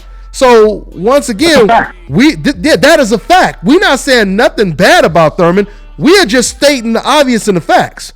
So exactly. Yeah, man. I mean, I just once again I believe that skill recognizes skill, and Thurman, he understands. He understands that Errol Spence ain't no Robert Guerrero, ain't no Danny Garcia, ain't no Sean Porter, and everybody in that division, they understand that. You know what I mean? So exactly. It's like he really looking at it like. I mean, and Virgil Hunter even said it about Anthony Joshua. He said that, Anthony Joshua says something like, I didn't win all these straps, do all this work just to lose them or whatever. And I'm not going to be forced into taking a fight when I'm not ready to take it, et cetera, et cetera. I mean, the situation is really analogous when it comes to the Keith Thurman situation, man. So I agree with you 100%, Dante. One last thing, man. Like, do you think he really want to go down in the history books?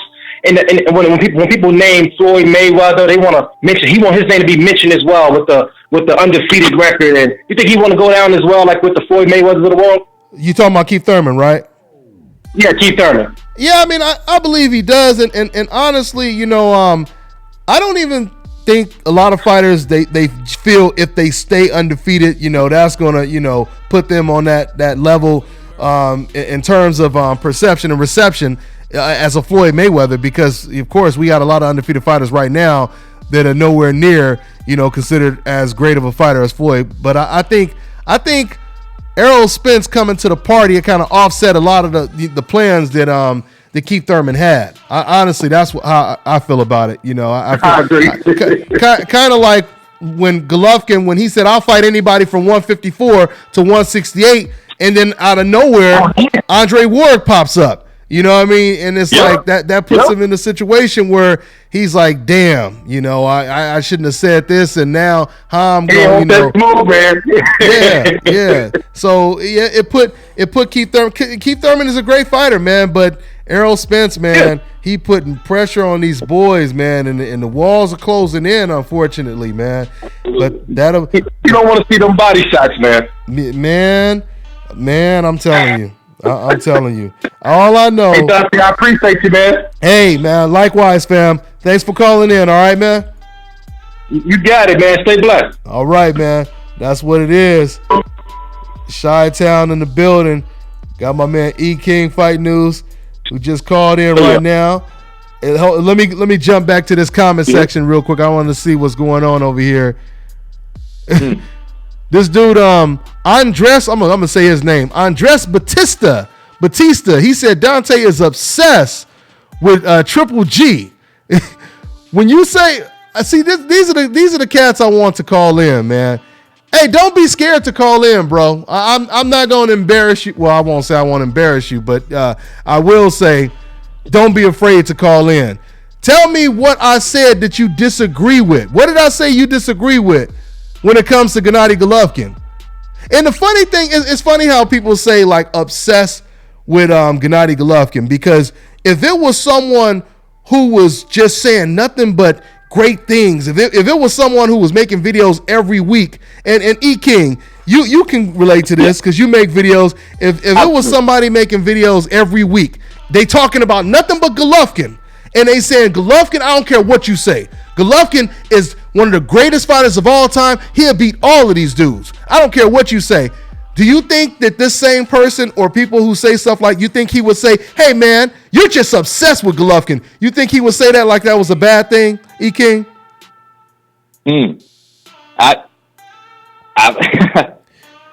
It's absolutely not.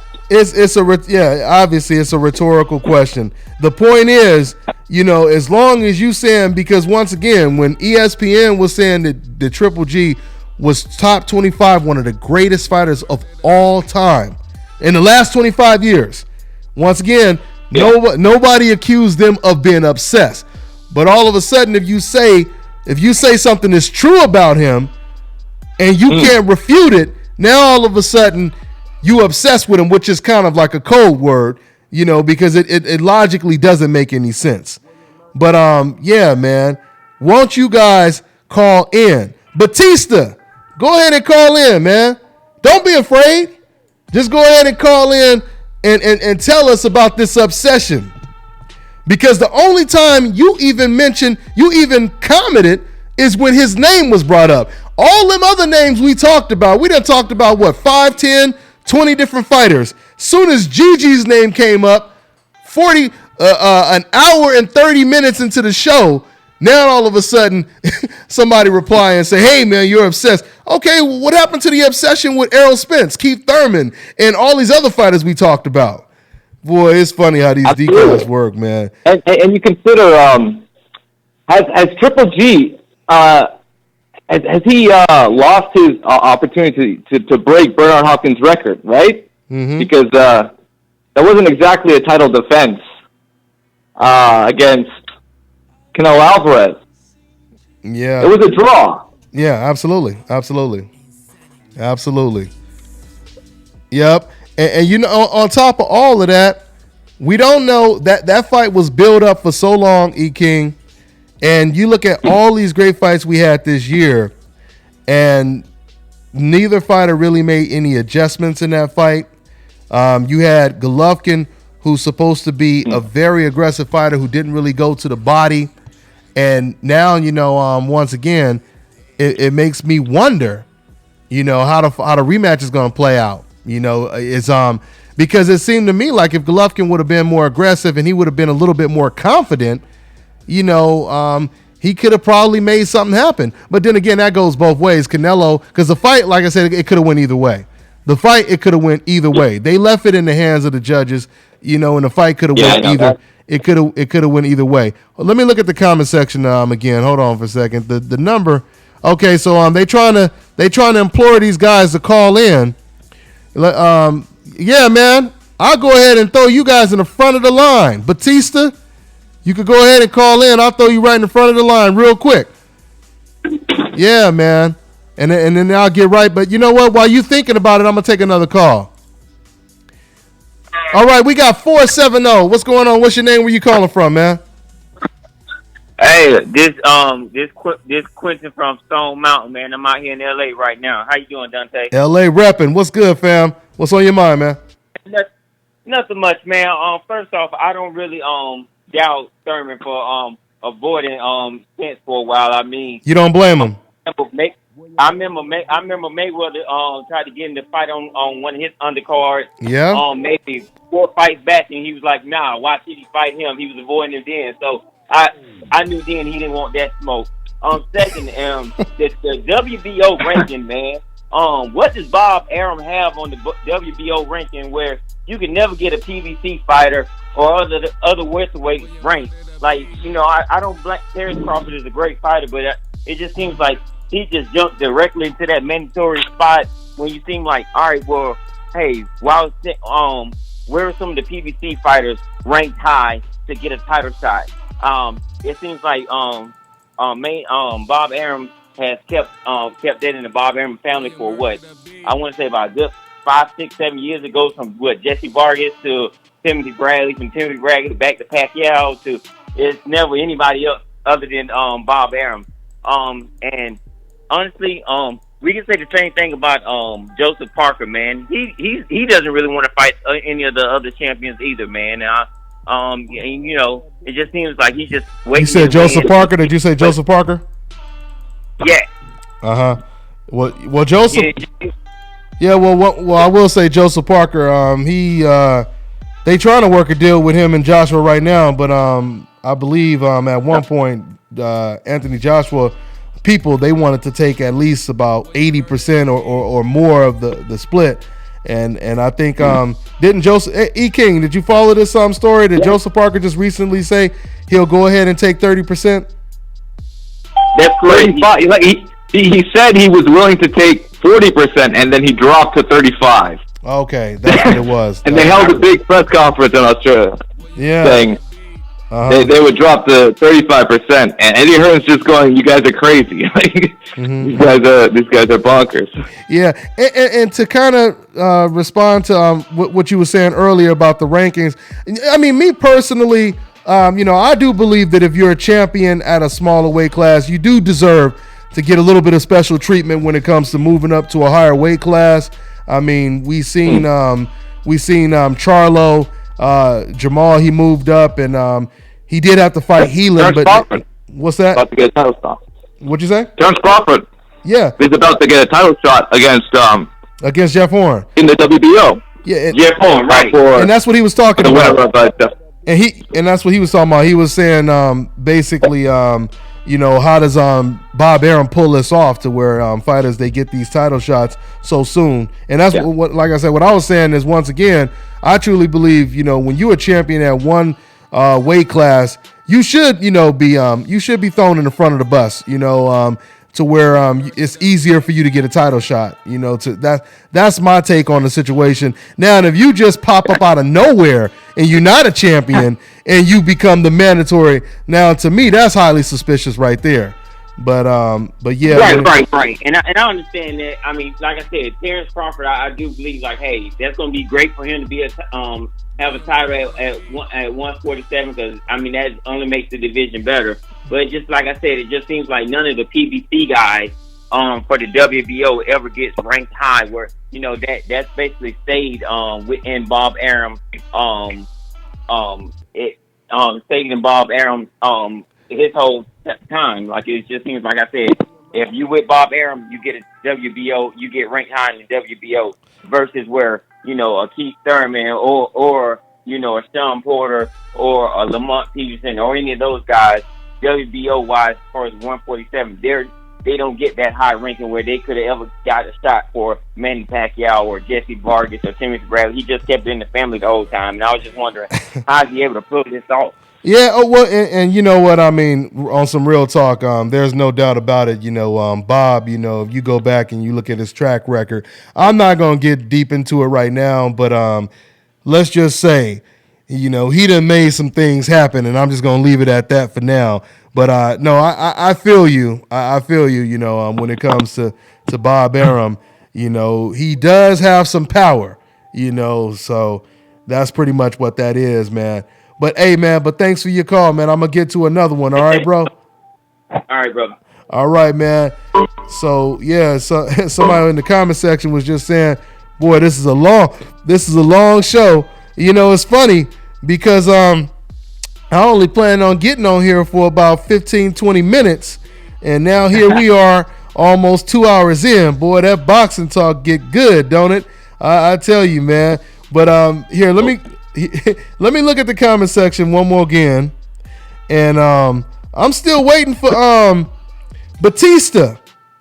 Why my man Batista? See, once again, man, it's so easy. And that's why I love this platform. I love the setup we have over here. Because it's so easy to do drive-bys in the comment section. But when you confront it with logic and truth and you have to reply, you know what I mean? Now all of a sudden things are different.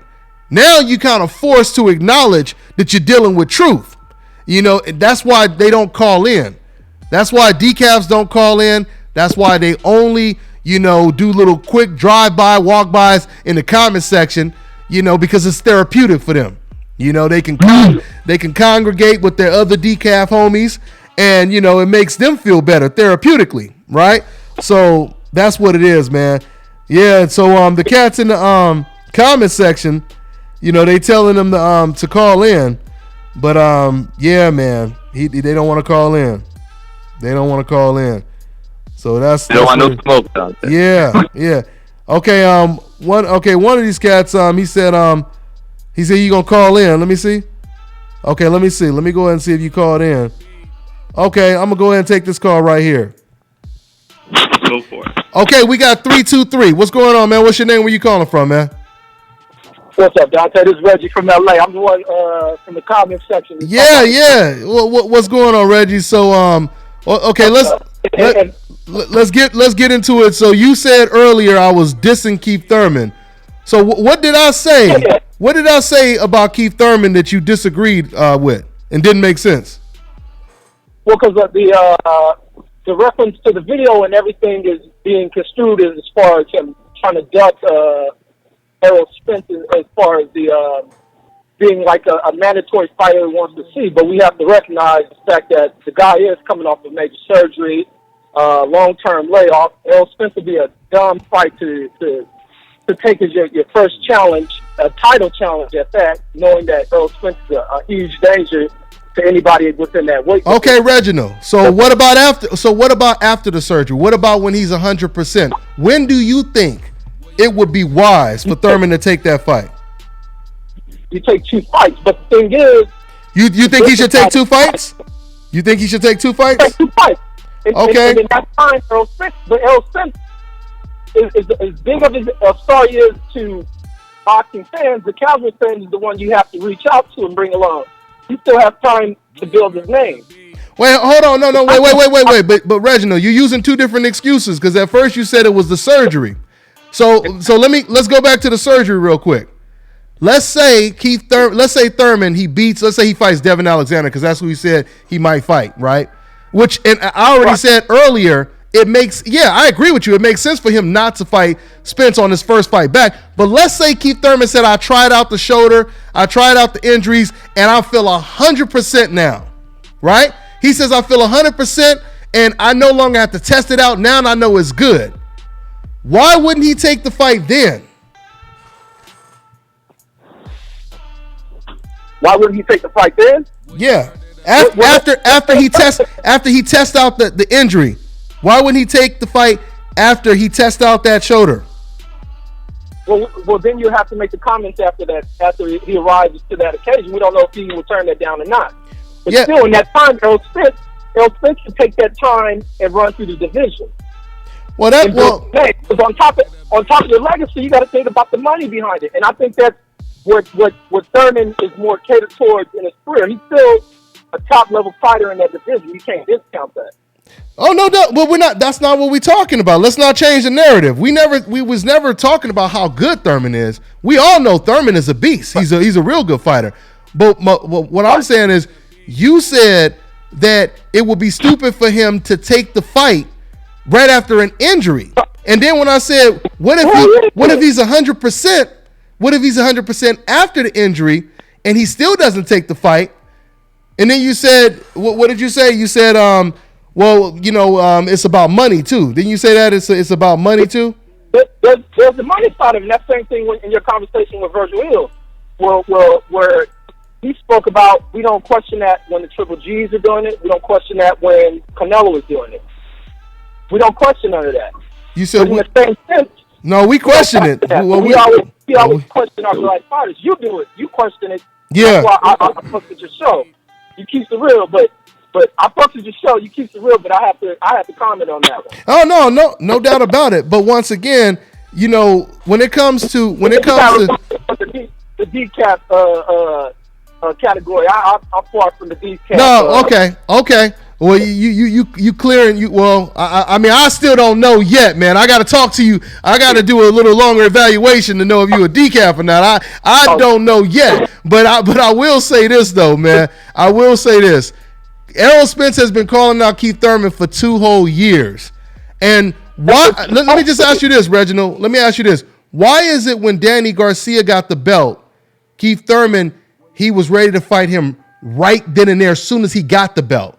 And when Errol Spence got the belt, this was before the injury, by the way. When Errol Spence got the belt, Keith Thurman he didn't get on his Twitter, he didn't get on his Instagram, he didn't say, that's who I want. Why the difference? But Spence is supposed to do that. Spence is still, as great as Spence is, he's still... I'm asking why didn't Thurman? This is not about Spence because Thurman is the one that he has a choice. You know, Spence, we already know what he wants. So I'm saying, why did he rush to fight Danny when he was in the same position that Errol Spence is when Danny won the belt? Why not Spence? Why did Danny? Because right where Errol Spence is, Thurman was at that same point in time. Garcia was the person to build a name off of, and that's why he had to do that. He didn't hold any titles at the time. Garcia was the person to do that off of. So wait, name off of that same thing, the same position that Errol was in right now. Errol has to build his name further off of a defeat Thurman. Okay, but you making excuses for Thurman that Thurman himself is not even making though. You're not quoting anything. You're not quoting anything that Thurman said. Thurman, he said that Errol Spence is not on my to-do list. That's what he just recently said. He didn't say Spence is not big enough yet. He didn't say the boy has to build his name up. He didn't say that. So you telling me you don't believe that Thurman sees more skill in Errol Spence than Danny Garcia? Wait, say that again? You telling me you don't believe that Thurman sees more skill in Errol Spence as opposed to Danny Garcia? In other words, who do you see as the more skilled fighter? Who do you look at as the more dangerous opponent? Errol Spence or Danny Garcia?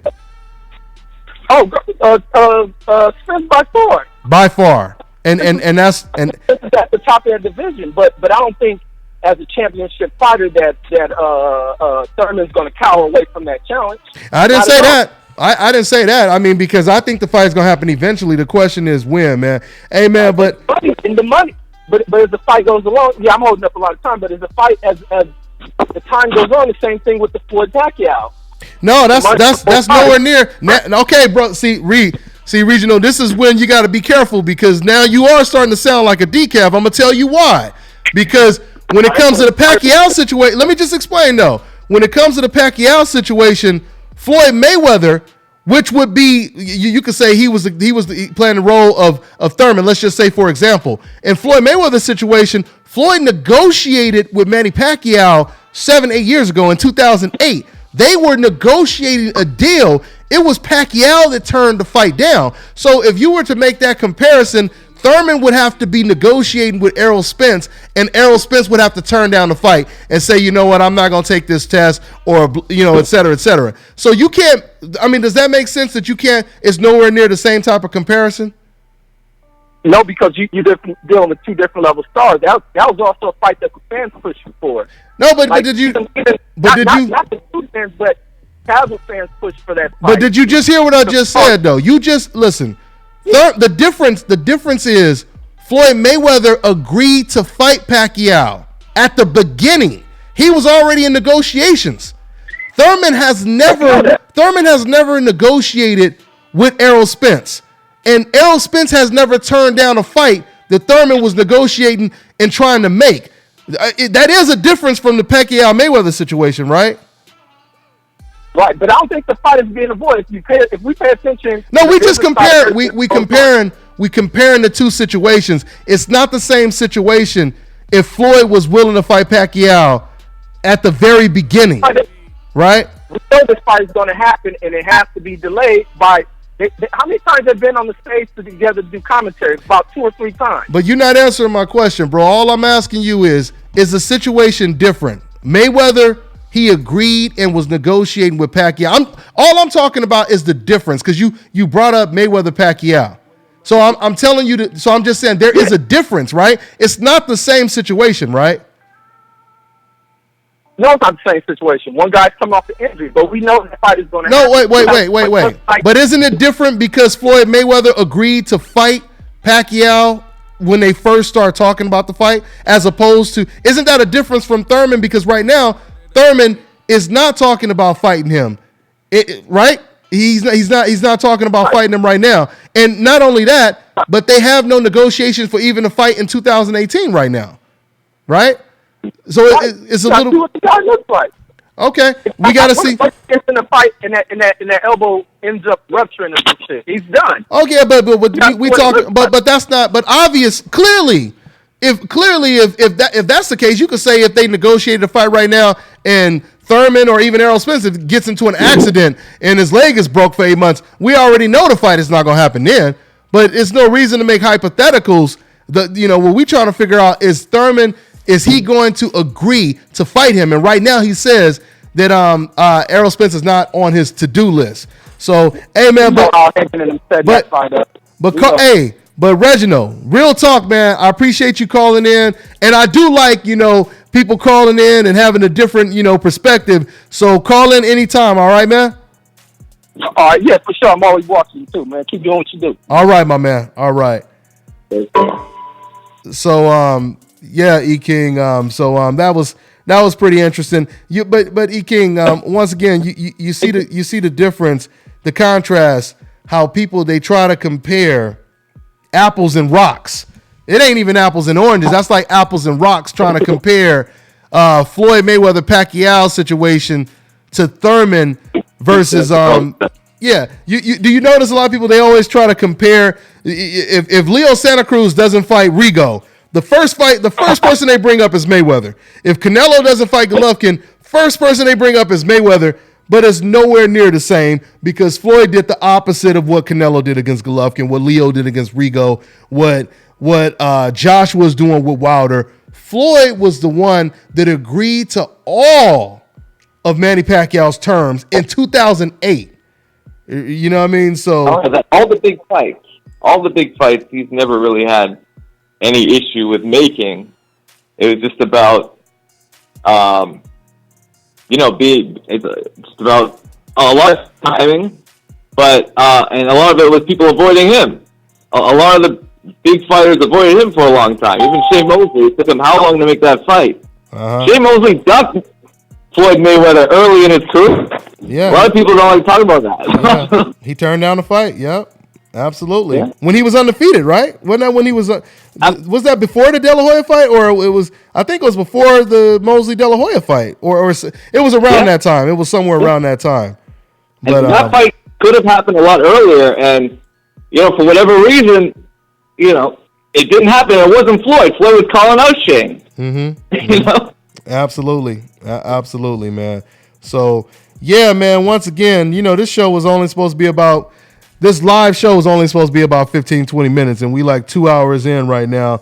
I'm going to take one more. I think we have an international call. I think this is somebody from the UK. So we got to go ahead and take this one. Let's see what we got here. Okay, I think this is someone from UK. Number 447. What's going on? What's your name? Where you calling from, man? Yo, man, this is Seth. I called in. I'm the American living in Scotland. Oh, that's right. Okay, that's what it is, man. What's going on, man? What's good? What's on your mind? I just wanted to. I finally. Well, you know what? I was listening to the last caller, right? And I did see some stuff online about Thurman's comments, like you said, that Spence is not on his to-do list. Mm-hmm. Right. Now I'm just a fan, right? I just watch the fights and I'm just a fan. And I was curious, is it possible that somewhere behind the scenes that with the Al Heyman thing that they've already decided, look, like the fight's gonna happen, right? But as far as like what comes out of both of y'all's mouths, like about each other, that's on you. But maybe, is it possible behind the scenes, like, look, it's going to happen, gentlemen. Like, it's got to happen because, is going to make money. You guys are considered to be the top in the division, and so I'm not trying to make. No. I agree. Well, yeah. Well, let me say I agree. I believe that it is very possible. It's very possible that Al Heyman or somebody behind the scenes, they have called up Keith Thurman and said, yeah, this fight has to happen. Listen, do not worry about taking the L. If you do lose this fight, we're gonna bring you back. You're not gonna be put in the in the back of the line. You're not gonna have to start over. So no, I believe it's very possible. I believe it's very possible that they're trying to encourage Keith Thurman to take the fight, because I won't say Errol Spence, because we know that Errol has wanted this fight for the last 2 years. So yeah, I believe, I believe they are trying to set it up. I believe they want to make the fight, but still, once again, we're not trying to diss Keith Thurman or anything like that. The bottom line is clearly, just like in the Wilder Joshua situation, we know that one fighter wants that fight way more than the other fighter. And that's just what it is at the end of the day. That's just what it is at the end of the day.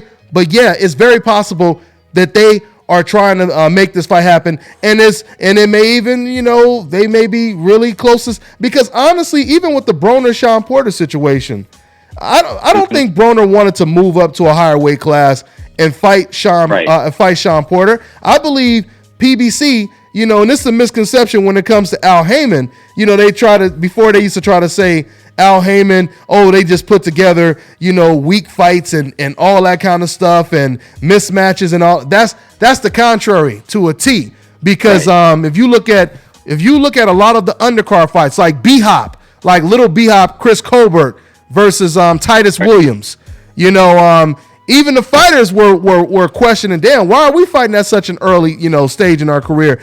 You see a lot of that when it comes to PBC fights.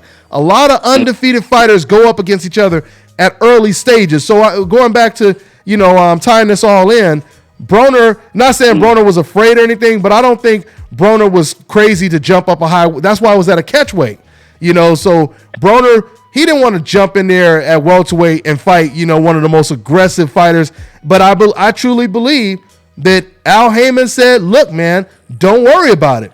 Win, lose, or draw, you're going to get brought back, kind of like the NFL and NBA. They lose 1 week, they come right back like they never even lost. And I believe that's what Al Heyman is trying to do. And I believe he's trying to do that with Keith Thurman, to try to get him in the ring. Right. With your boy Errol Spence, man. So I just wanted to say two things. First, I wanted to say I think Rigo is going to knock homeboy out. That's what I wanted to say. That Lomachenko, okay. I just want to see. I want to see it. I want to see him lay his ass the fuck out. Anyway, okay. Yeah. And then that's what it is. That's just because I'm feeling that. I'm feeling it. Okay. And then the other thing is, I've lived over here now for about 5 years, and at first I wasn't on the AJ hype train, right? I really wasn't. But man, I am a bit concerned. I am very interested now in that Wilder fight. Mm-hmm. I'm very interested now in the Joshua Wilder fight, and I think that I think it's gonna be a great fight, and I think I'm looking forward, I'm looking forward to Thurman and Spence. That's like, for me, like a heavyweight fight. That's gonna be nuts. Yeah. But I do think Rigo, I think that people have underestimated him, and I think that he's got the physicality. I don't care if he's smaller or what. I think he can get in there and get the job and get him out of there. That's my opinion. I just want to say that. Yeah. Hey, man. Good stuff, man. Good stuff, man. I appreciate it, man. So you guys are hearing it from the last king of Scotland right now. That's one of my favorite movies, by the way, man. That's a good movie, man. So, but good stuff, man. I appreciate it. All right, man. Yeah, I'm always watching your stuff, man. So I keep doing it. I appreciate it, man. You hold it down out there in Scotland, man. Take care, all right, man. Yeah. All right, peace. All right, man. Good stuff. Good stuff, y'all. What'd you say, King? Oh, great caller. Oh, absolutely, man. Absolutely. I like the prediction. Yeah. Oh no. It's bullshit. I mean, man, we're about to find out, and I like how he highlighted a lot of these fights are so significant. I can't recall the last time we had so many significant fights, like the build-up of Thurman versus Errol Spence, the build-up of Joshua versus Wilder, and the fights that's already coming to fruition, like Lomachenko, Rigondeaux. So, which that's going to answer a whole lot, and you know, I truly believe surprisingly, a lot of fans and boxers that I interview, they're openly coming out like, I'm rooting for Rigondeaux. And I truly believe that's because, you know, Rigondeaux, he's been perceived as the Cinderella. You know, he's like, dare I say, let's just be straight up, he's the black Cinderella in this story. You know what I mean? And people have been seeing him get dogged out. HBO kicked him to the curb after he beat Nick Donaire, which he should have been, you know, he should have been congratulated and praised for, but it was the opposite effect, you know, and just the way they've been treating the boy. And now, you know, he gets an opportunity to redeem himself. There's no guarantee he's going to win once again because, you know, his back is against the wall. Once again, 2 weight classes you got to go up and fight against a very, very skilled fighter, Lomachenko. That's a tough one. That's a real tough one. But you said you see it playing out kind of similar to what he just said, though, E. King, or what?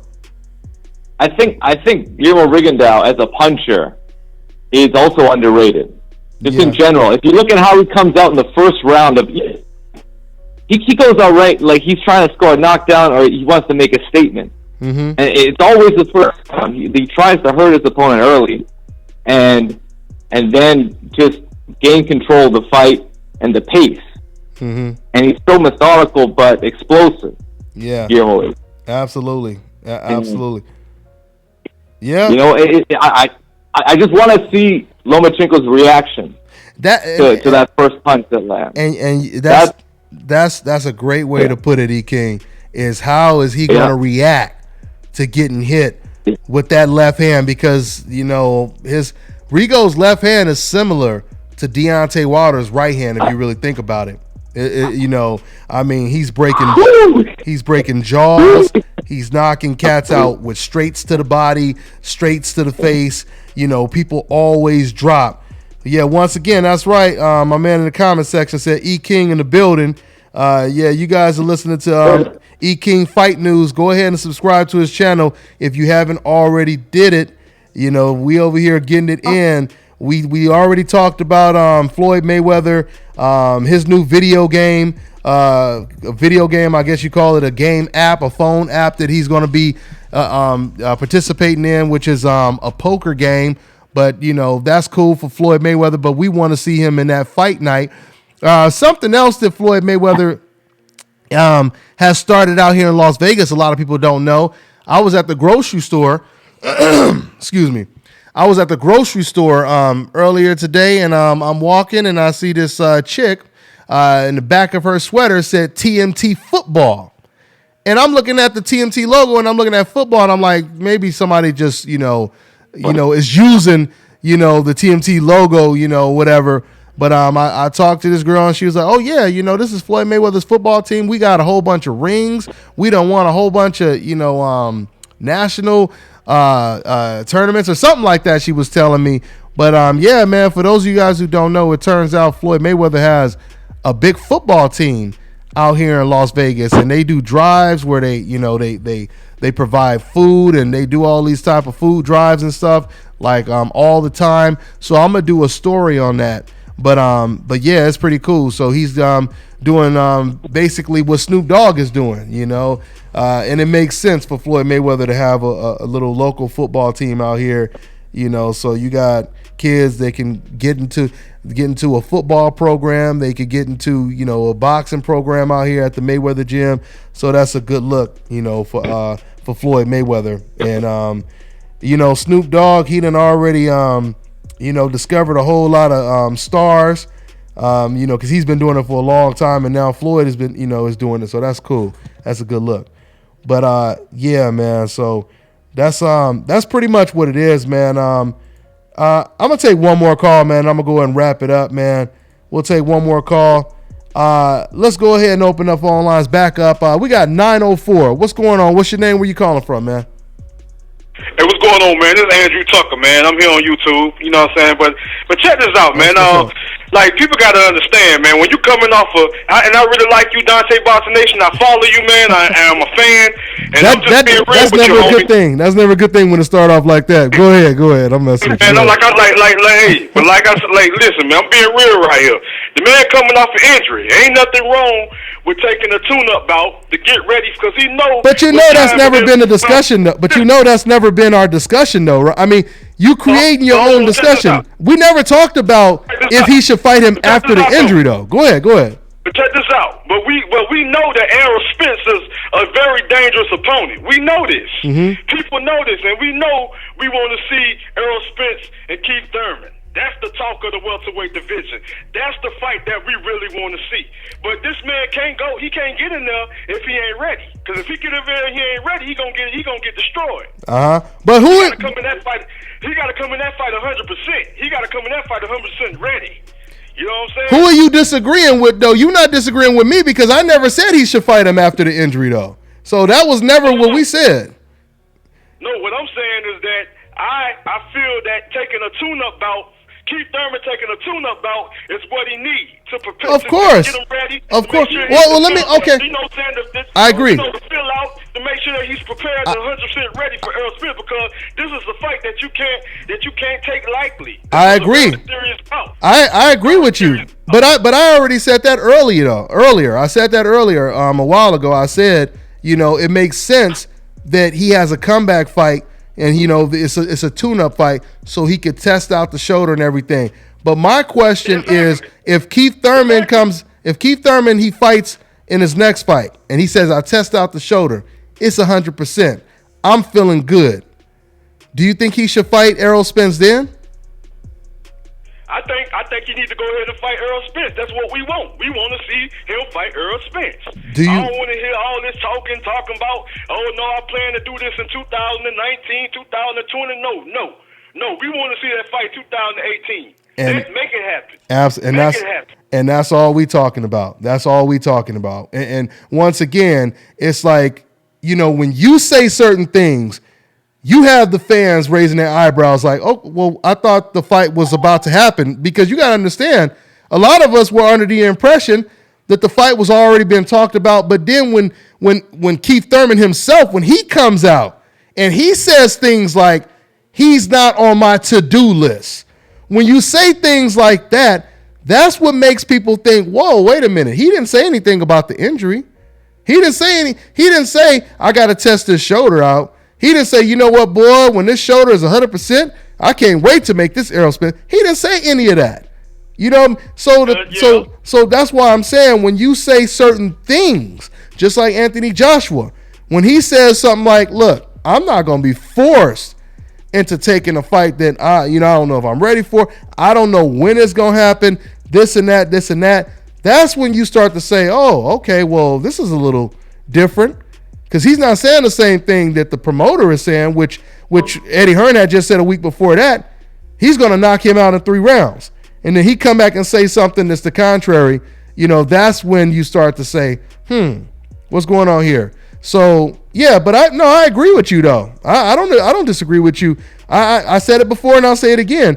Yes, he should definitely test his shoulder out, before he gets in there with the most avoided, the most dangerous welterweight in the division. Let me ask you this: who wins that fight? Who wins that fight? A lot of these guys don't really want to stop that Errol, man, because Errol was a threat to the welterweight division, man. Mm-hmm. He's a threat, and he's a very talented, skilled fighter. He's an elite fighter in my eyes, and I can see why these guys don't want to fight him because he's very hard puncher, very skilled fighter. He can do everything in my book. He can box. He can counter, and he can go to that body and mix it up to that head real decent. Absolutely. So I can see why a lot of people are avoiding this strong, skillful fighter. I can see why. You know what I'm saying? Who wins? Last question before I let you go. Who wins that fight? They both 100%. Thurman is ready. Spence is ready. Who wins that fight? Okay, Now I see it first as a filling out process. They're gonna fill each other out, and I can see it as a box in the beginning as a boxing match. You know, most definitely I can see it as a chess match. But I think I can see Errol Spence wearing Keith Thurman down, and probably a late round stoppage. Wow. Okay, there it is. Well, I mean, y'all done heard it, you know. So right now, Errol Spence wants to fight more than Thurman, and even my man right there, he just said that he's picking Errol Spence to win the fight. Hey, man, great call, man. Great energy. And call back anytime, all right, man? I appreciate Dante, man. Keep doing what you're doing, man. You know what I'm saying? I'm a big fan, man. Much love, man. Much love. I appreciate it, family. All right, take care, man. Yeah, that's some good stuff. Now, y'all see? Now, E. King, now you see how my man said, you know, he's not ducking him and all of this, but at the end of that entire conversation, he picked Errol Spence to knock out Keith Thurman. You know what I mean? So, I mean, that's why a lot of people. It's like the fans, the Pacquiao fans that didn't want to see him. Really, they didn't want to see the actual Mayweather fight happen, but you know they wanted. It's like they love to talk about it, but as soon as it's about to happen, they're freaking out. Yeah. Like, oh no. And once again, man, some of you guys have to pay attention to what we are saying. You can't just create your own narrative and start arguing against yourself, you know, or arguing with yourself. Because when people call up and when you say stuff like, hey, man, you know, there's no way he should fight right after an injury. We never said that. So it's like, once again, you trying to create your own argument. You know, I mean, if you guys want to call in, you know, tell me what I said in particular you disagree with. You know, don't disagree with yourself.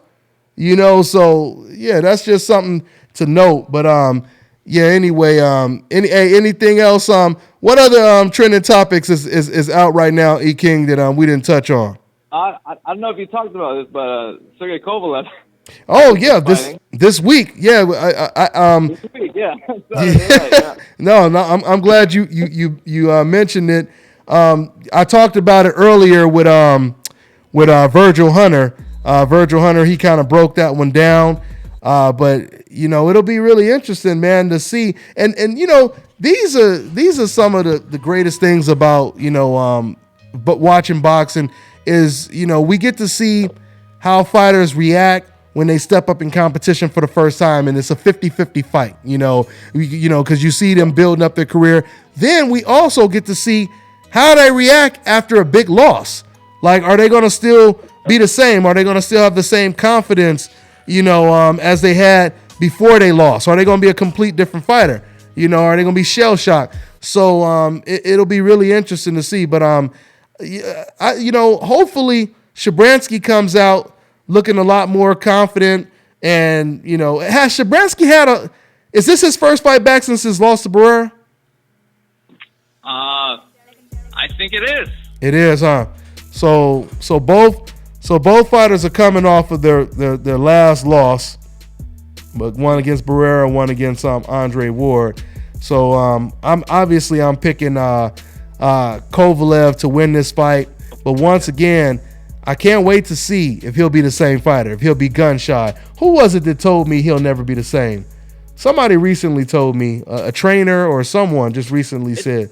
Was it Virgil Hunter? I don't know if he said that at the press conference after the fight, but somebody said it. It would be shocking to see him in old form. You know, yeah. So you when don't. He went out. He's got to have some kind of a rust on him, like something he's got to shake off, and I think that's why they picked a Shabransky for him instead of a Barrera. Oh yeah, Barrera, you know, is with Kathy Duva. He's with main events. They could have easily made that fight if they wanted to. Excellent point. According to Kathy, if you trust her, yeah, she said Barrera turned down the fight. Yeah. Wait. She said who turned down the fight? Barrera. I don't believe it for a second, but I